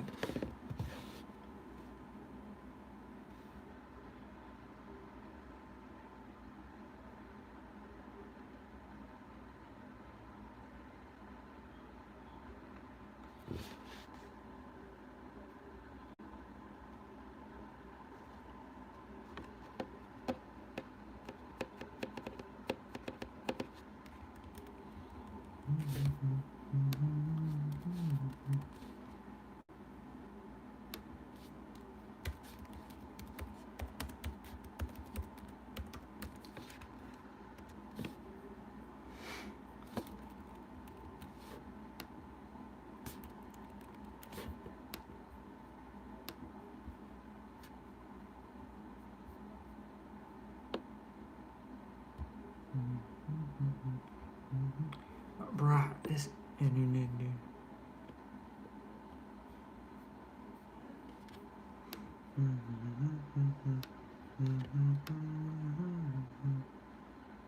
I mean, you have the internet, bro. I swear, it's like cutting out everything.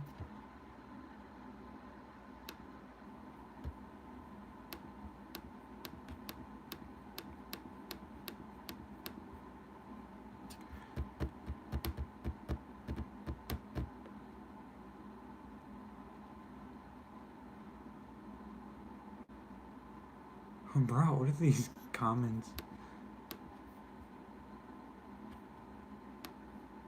Oh my god, dude, this internet is like so trash.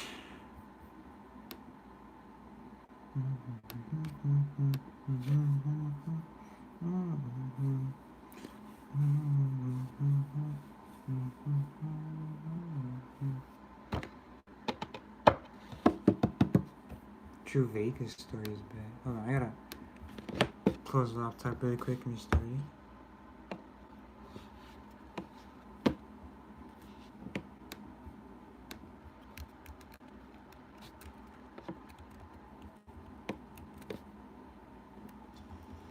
Then he There tried we pulling go. me into the crops.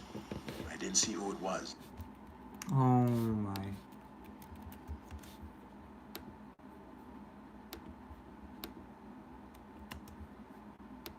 Right, I swear to God.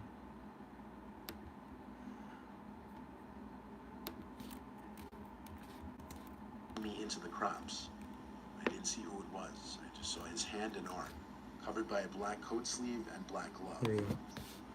I yanked myself out from the grip and backed away as the actor came out from the crops into the path.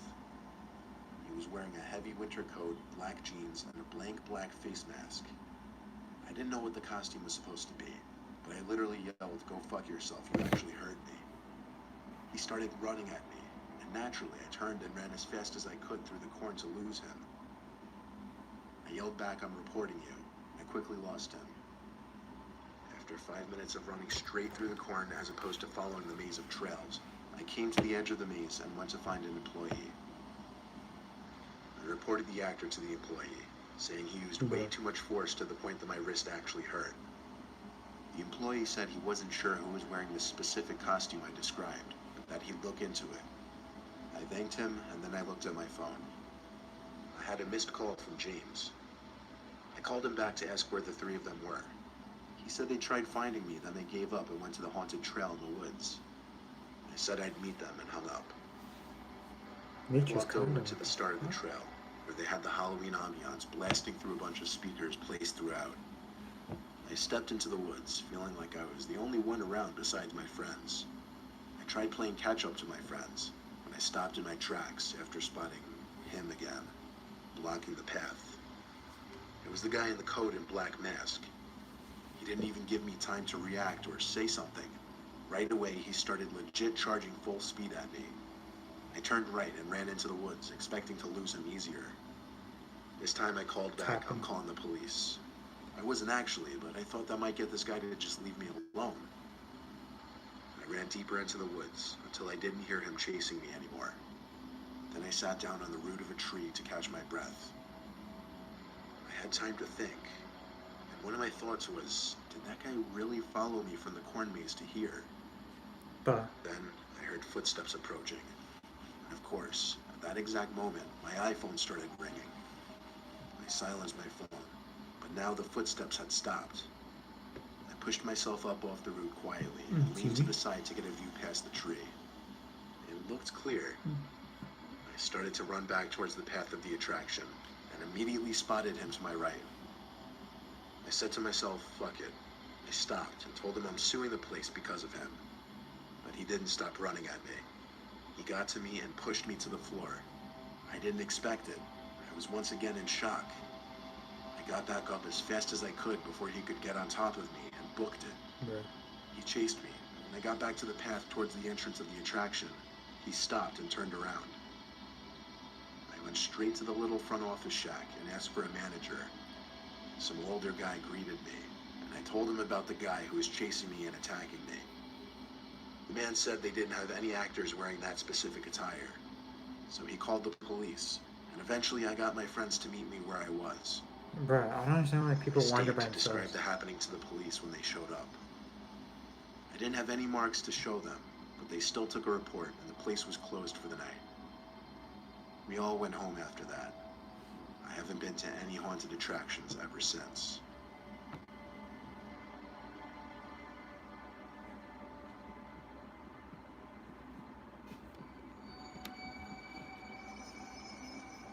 The year I turned 13, my friend invited me and two other friends to stay at his house on Halloween night.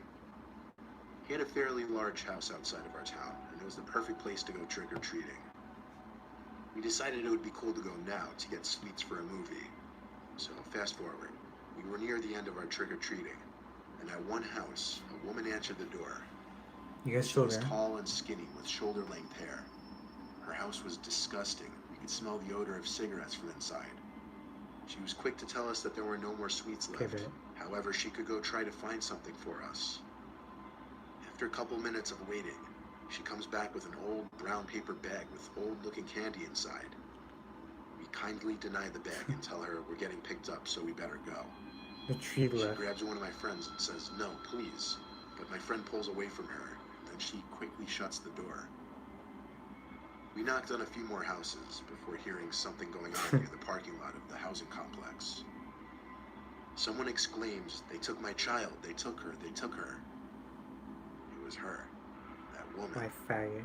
And that was my friend's parents' car that she was banging on. She was throwing herself at the car and hitting it with her fists. A couple of neighbors came out due to the commotion. They seemed to know who she was. They apologized to us and said it was a big misunderstanding.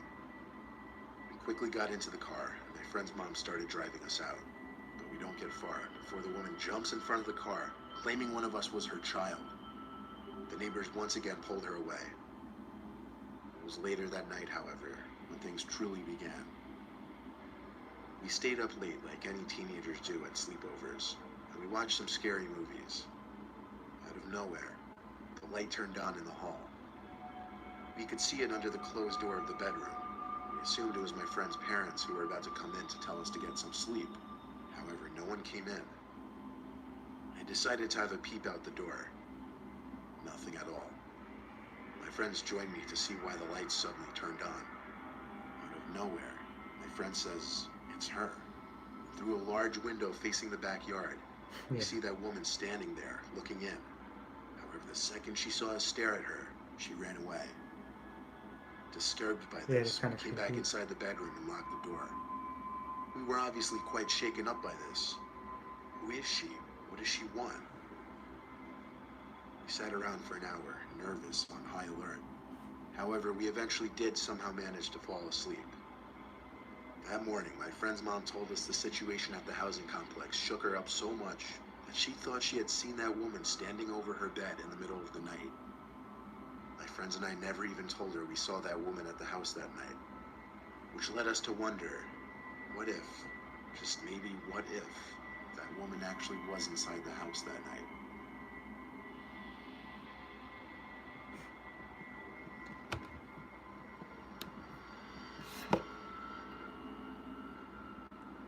Last year, Halloween was on a Wednesday. Because of that, I was home alone. My dad works nights, and my mom was staying with her sister because our parents weren't getting along at the time. My sister was away at college, so it was just me, left to provide for the trick-or-treaters. My dad bought a couple bags of Kit Sure. Kats and told me he expected them empty by the end of the night. I don't know why, but my dad takes Halloween seriously.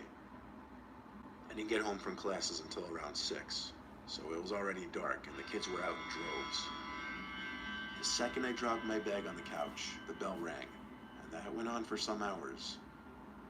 I was getting homework done later on in the night when the trick-or-treaters had mostly gone home. It was sometime past 9 though, I remember that much, and the doorbell rang once more. It was the first time in over half an hour. I went to open the door with a near-empty bowl of Kit Kats, expecting some kids, but instead it was just this lone guy, maybe 35 years old. He waved at me with a neutral expression on his face. I didn't open the storm door. I kind of just watched him, ready to shut the door on him. He stopped waving, then reached for the handle to the storm door and pulled it open. At that moment, I slammed the door shut in his face and locked it.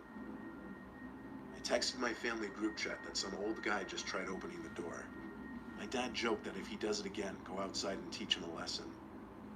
I decided that was it with opening the door for the night. Bet. I went back up to my room to finish my homework. Soon, I heard yelling coming from outside. I lost my patience God, and my eventually phone's got all out to down. see what was going on. I slid open my 20%. window and looked down.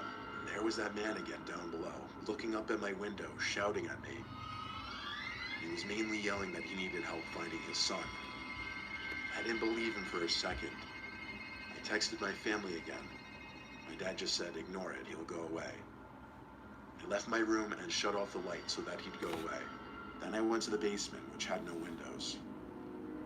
I hung out down there to do my work, and all was quiet for a while. Then, flick, the power went out. My initial thought, that man outside tinkered with the electric box outside of the house. I stayed in contact with my family the whole time. After a few minutes, I heard the floorboards creaking above my head. Someone, as if I couldn't guess who, was inside the house. My mom, dad, and sister all texted me to call the cops. I stayed put in the basement, as it was the safest place at this point. The cops were en route. All I had to do was wait. The basement door then opened. We stepped down the stairs, only halfway though. Even without power, a little bit of light from the upstairs poured into the basement, enough for me to see his legs. He was standing on the middle step of the staircase. And I swear, he just stood there for like 2 minutes.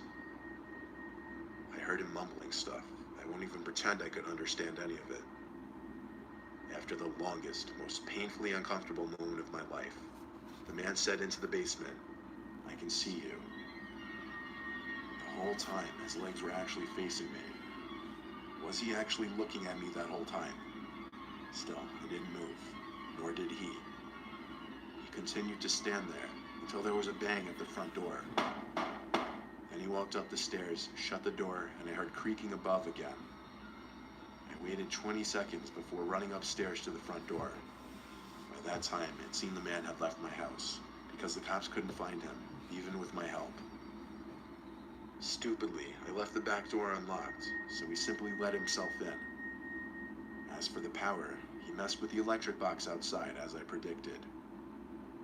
I don't know if he did this on Halloween intentionally, or if it was just a coincidence, but something was wrong with that man. He didn't belong out in the streets. Michael Myers, bro.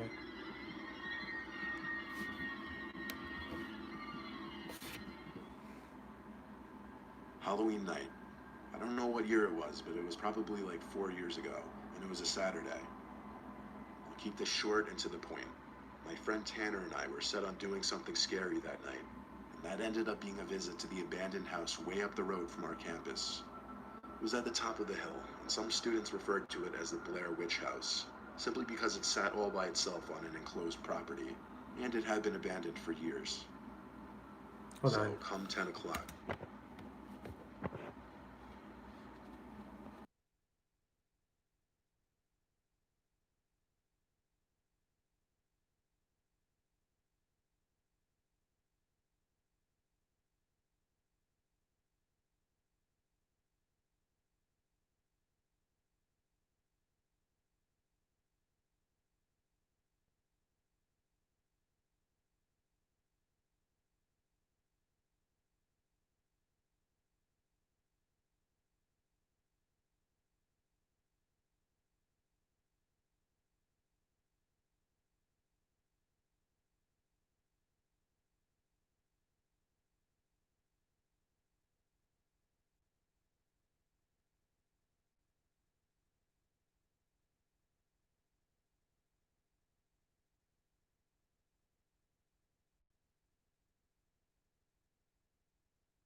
Going back. Tanner drove us all the way up the road and parked his car in the dirt outside of the property. We walked up the hill to the house, and even just seeing the unlit house standing in the dark gave me goosebumps. We both came with backpacks full of tools like flashlights, knives just in case, and he even brought a crowbar. Surprisingly, he didn't need it though, because the front door was already cracked open. This is where the flashlights came in, because of course the inside was as dark as it gets. The house seemed to be scrapped for just about everything, because nothing was left except junk. Nothing very exciting. Then there was a thump from upstairs. Tanner and I looked at each other, and we agreed to go upstairs and check it out.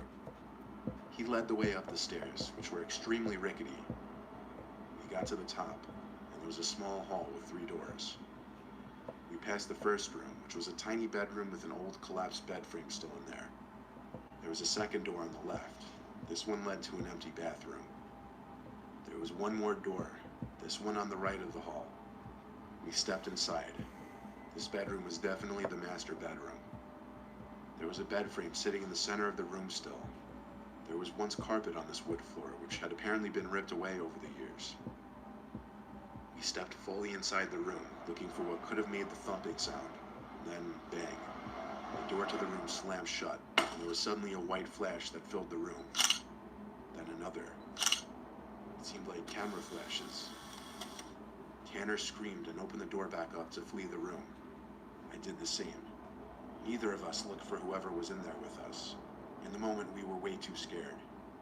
We ran back to the car, and Tanner drove us back to campus. A week later, Tanner sent me a picture through text. He was holding a photograph in the picture. It was of the two of us in that bedroom of the house. He said they were left under his windshield wiper in the parking lot of our dorm building. I told him throw them away and park somewhere else from now on. We only told a few close friends about this, and we never went near that house again. Now what?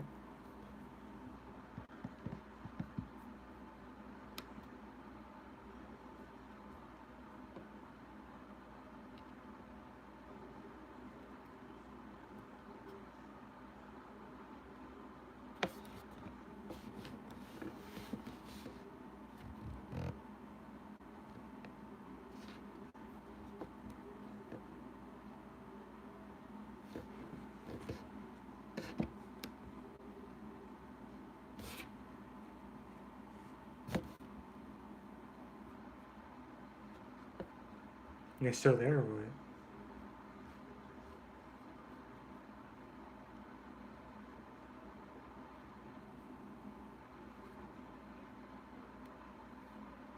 Okay, bet.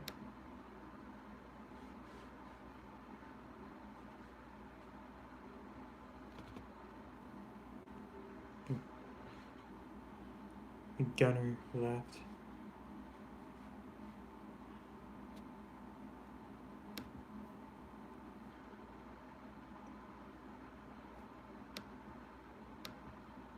Yeah.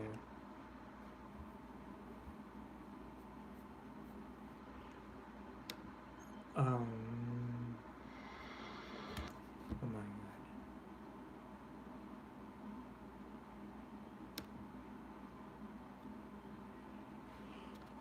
god. What next?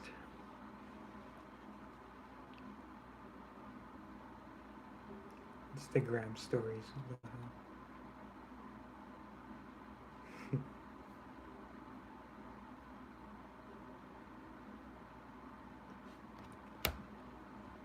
If you love peanut butter most, this cup has your name on it. Oh my If you God. love chocolate most, this cup has your name on it. Stupid ads.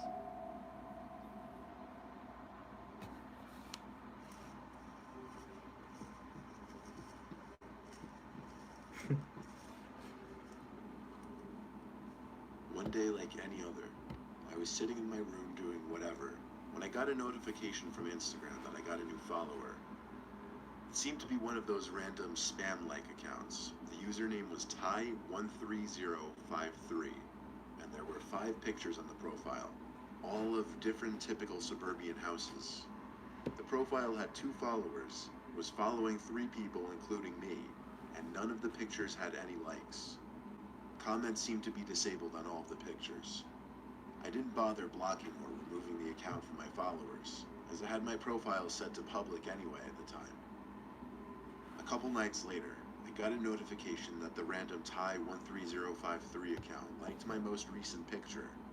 Just being curious, I click on the notification and then pull up the profile again. This time there was a new picture on the profile, and I instantly recognized it as a picture of my house. I DM'd the profile asking who it was, saying it was very funny. Of course, it had to be one of my friends messing with me. When the person running the account left my DMs on scene and didn't reply, I followed up with, "This is harassment and a threat," and that I would have the police follow up on this. I ran to my parents' room to wake them up, as it was past 12 at that point. I showed them the picture of our house, and said someone was messing with me who knew where we lived.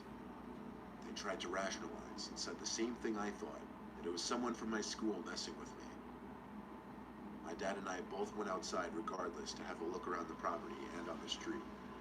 It was a ghost town out there though, as it should be past 12 o'clock. We went back inside into our respective bedrooms. I wasn't actually going to pursue it with the police at that exact moment. It was obvious to me, at least in the moment, that someone who knew me was pranking me. I stayed up for a few more hours, and around the time I was about to go to bed, I got a DM from the account. It was an image, another image of my house. It was on the side this time. As I had the chat opened, He sent another, this time a picture of my window, with the glare from the TV in my room visible in the picture. I didn't dare get up and look out the window.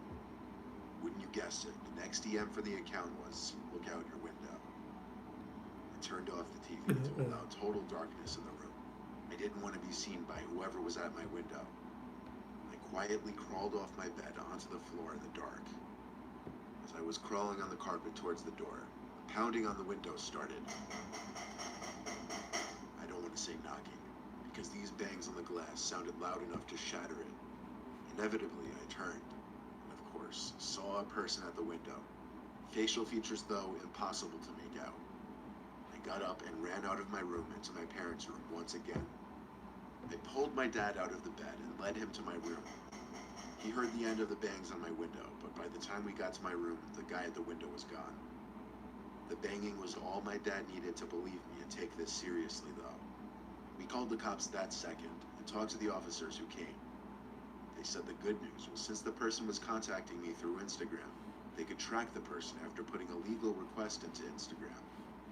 So that same night, we followed the cop car to the nearest precinct, where we went through this long process. They took the account name and my details of the story, and literally the next day, we found out who it was. It was this kid named Luke who went to my high school. As much as I want to give the last name, that could lead to issues. Luke was a very, very weird kid that didn't talk to many people. He was just a very mean, unpleasant, and scary dude. Not scary like tough. Scary like some would even fear he'd do something crazy that would harm students or staff. I don't know why he targeted me. I never even spoke to the kid. But this really proved how dangerous he was. He hit my window so hard we found small cracks on it in the daylight. Jeez. He was arrested, and we got him for a harassment charge, an attempted breaking and entering charge, and I think a couple others.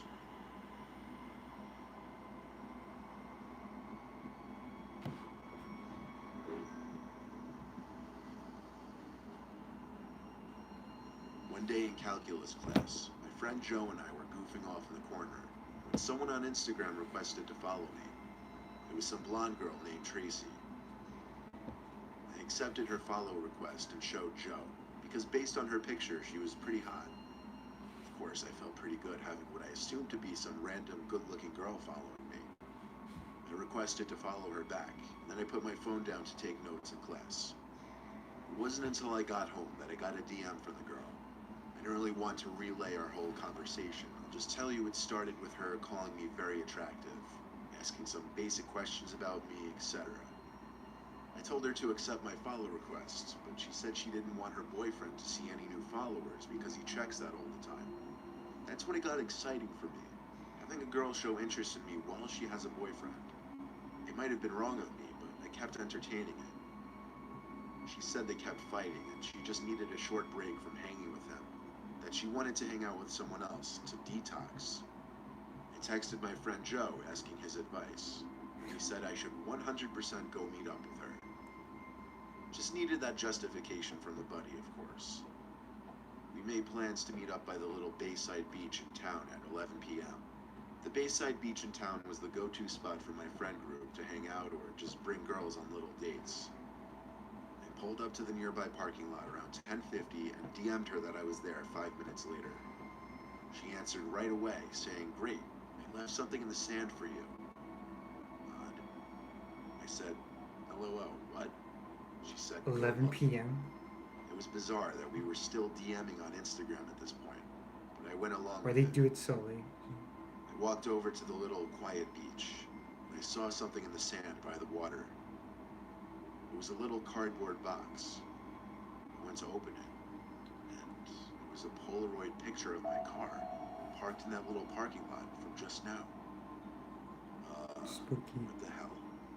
I DM'd her, "LOL, where are you?" She replied, "Come find me." Okay, so she's messing with me or trying to be cute. I could tell based on the picture that she had taken it while hidden in the bush patch surrounding the perimeter of the parking lot. I referred to the picture to get the angle of where the picture was taken right. I walked up to that general area in front of the bushes and stopped. I heard this really weird sound, like the sound you would make if you were trying to gargle but with no water in your mouth. Tracy, I said. I parted the bush to try and expose her. Instead, I saw some man hunched over on the dirt below the bush, his back to me.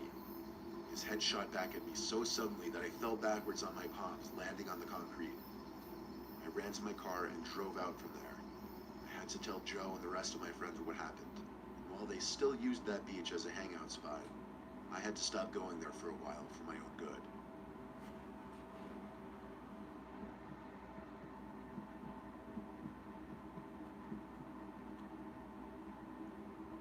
I'm 17 years old. My name is Jackie. Like most girls, I envy the gorgeous ones on Instagram. True. I like getting lots of likes and comments on my pictures. So last summer, I was taking advantage of the beach weather and posting a lot of swimsuit photos. Those are always a hit and get lots of attention.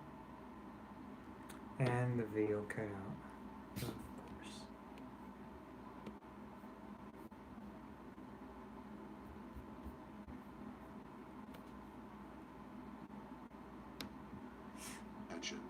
Oh, there we go. I usually let anyone follow me, so I like seeing my follower count grow. One day in the summer, I got one strange follow request though. I clicked on the username. It was completely blank. No profile picture, no posts, no followers, nothing. In fact, I'd be the only account it would be following once I hit accept. But I didn't care. Maybe it was one of my crazy exes trying to stalk me. Let them look, I figured. A week later, it My began. phone's almost I dead. received my first comment from the strange account. The comment said, Yo, if the "Huh, stream this is suddenly one of stops, my Michael phone just died. pictures." I didn't So, think yeah. much of it, being as more than half the time I received comments on photos, they were from people I didn't actually know in real life. The next day, though, the account went on a liking spree on my profile. He liked nearly half of all my pictures. And things got worse. One night I got a call on my cell phone. Curiously, I picked up and heard in a deep voice, "Hey," on the other end. It was a guy's voice, very, very deep. I didn't recognize the voice at all. The voice on the other end said, "This is Jackie, right?" I hung up the phone with my heart now racing. I shut the blinds on both my windows. I had no idea who it was. I just hoped someone was playing a prank on me. The next day, the account tagged me in a picture. I looked to see what the picture was, and it was a picture of the street around my block. I blocked the account and stopped using Instagram for a few days. One day that week, my friend Jess and I went to the beach. When we parked and were unloading the trunk with our beach chairs, some guy in jeans and sunglasses came up to me and complimented my swimsuit. I thanked him while not wanting to talk to this guy at all. He asked Jess and I how our day was going, and that's when I recognized his voice. He was the one on the phone who called me. He found me, and he followed me. I told Jess to get back in the car, and we drove home making sure he wasn't following us. I explained to her on the way back what was going on. I didn't want to leave my car in the parking lot of the beach, scared that he would bug my car or something. I also had my dad check for any trackers on the car when we got home. I'm not sure how he found me, but I think he was wise to the fact that I knew it was him. However, just a few days ago, I received a DM on Instagram from some random account saying, "Remember that time we met at the beach?" I'm hoping the harassment doesn't start again. I haven't been sleeping these past few nights. I may have to contact the police. Spooky.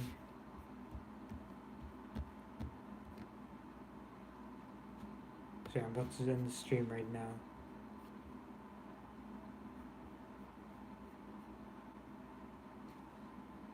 You have any video ideas for me?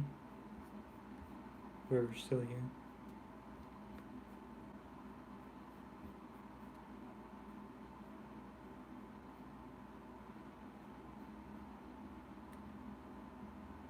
Cursed images, oh god.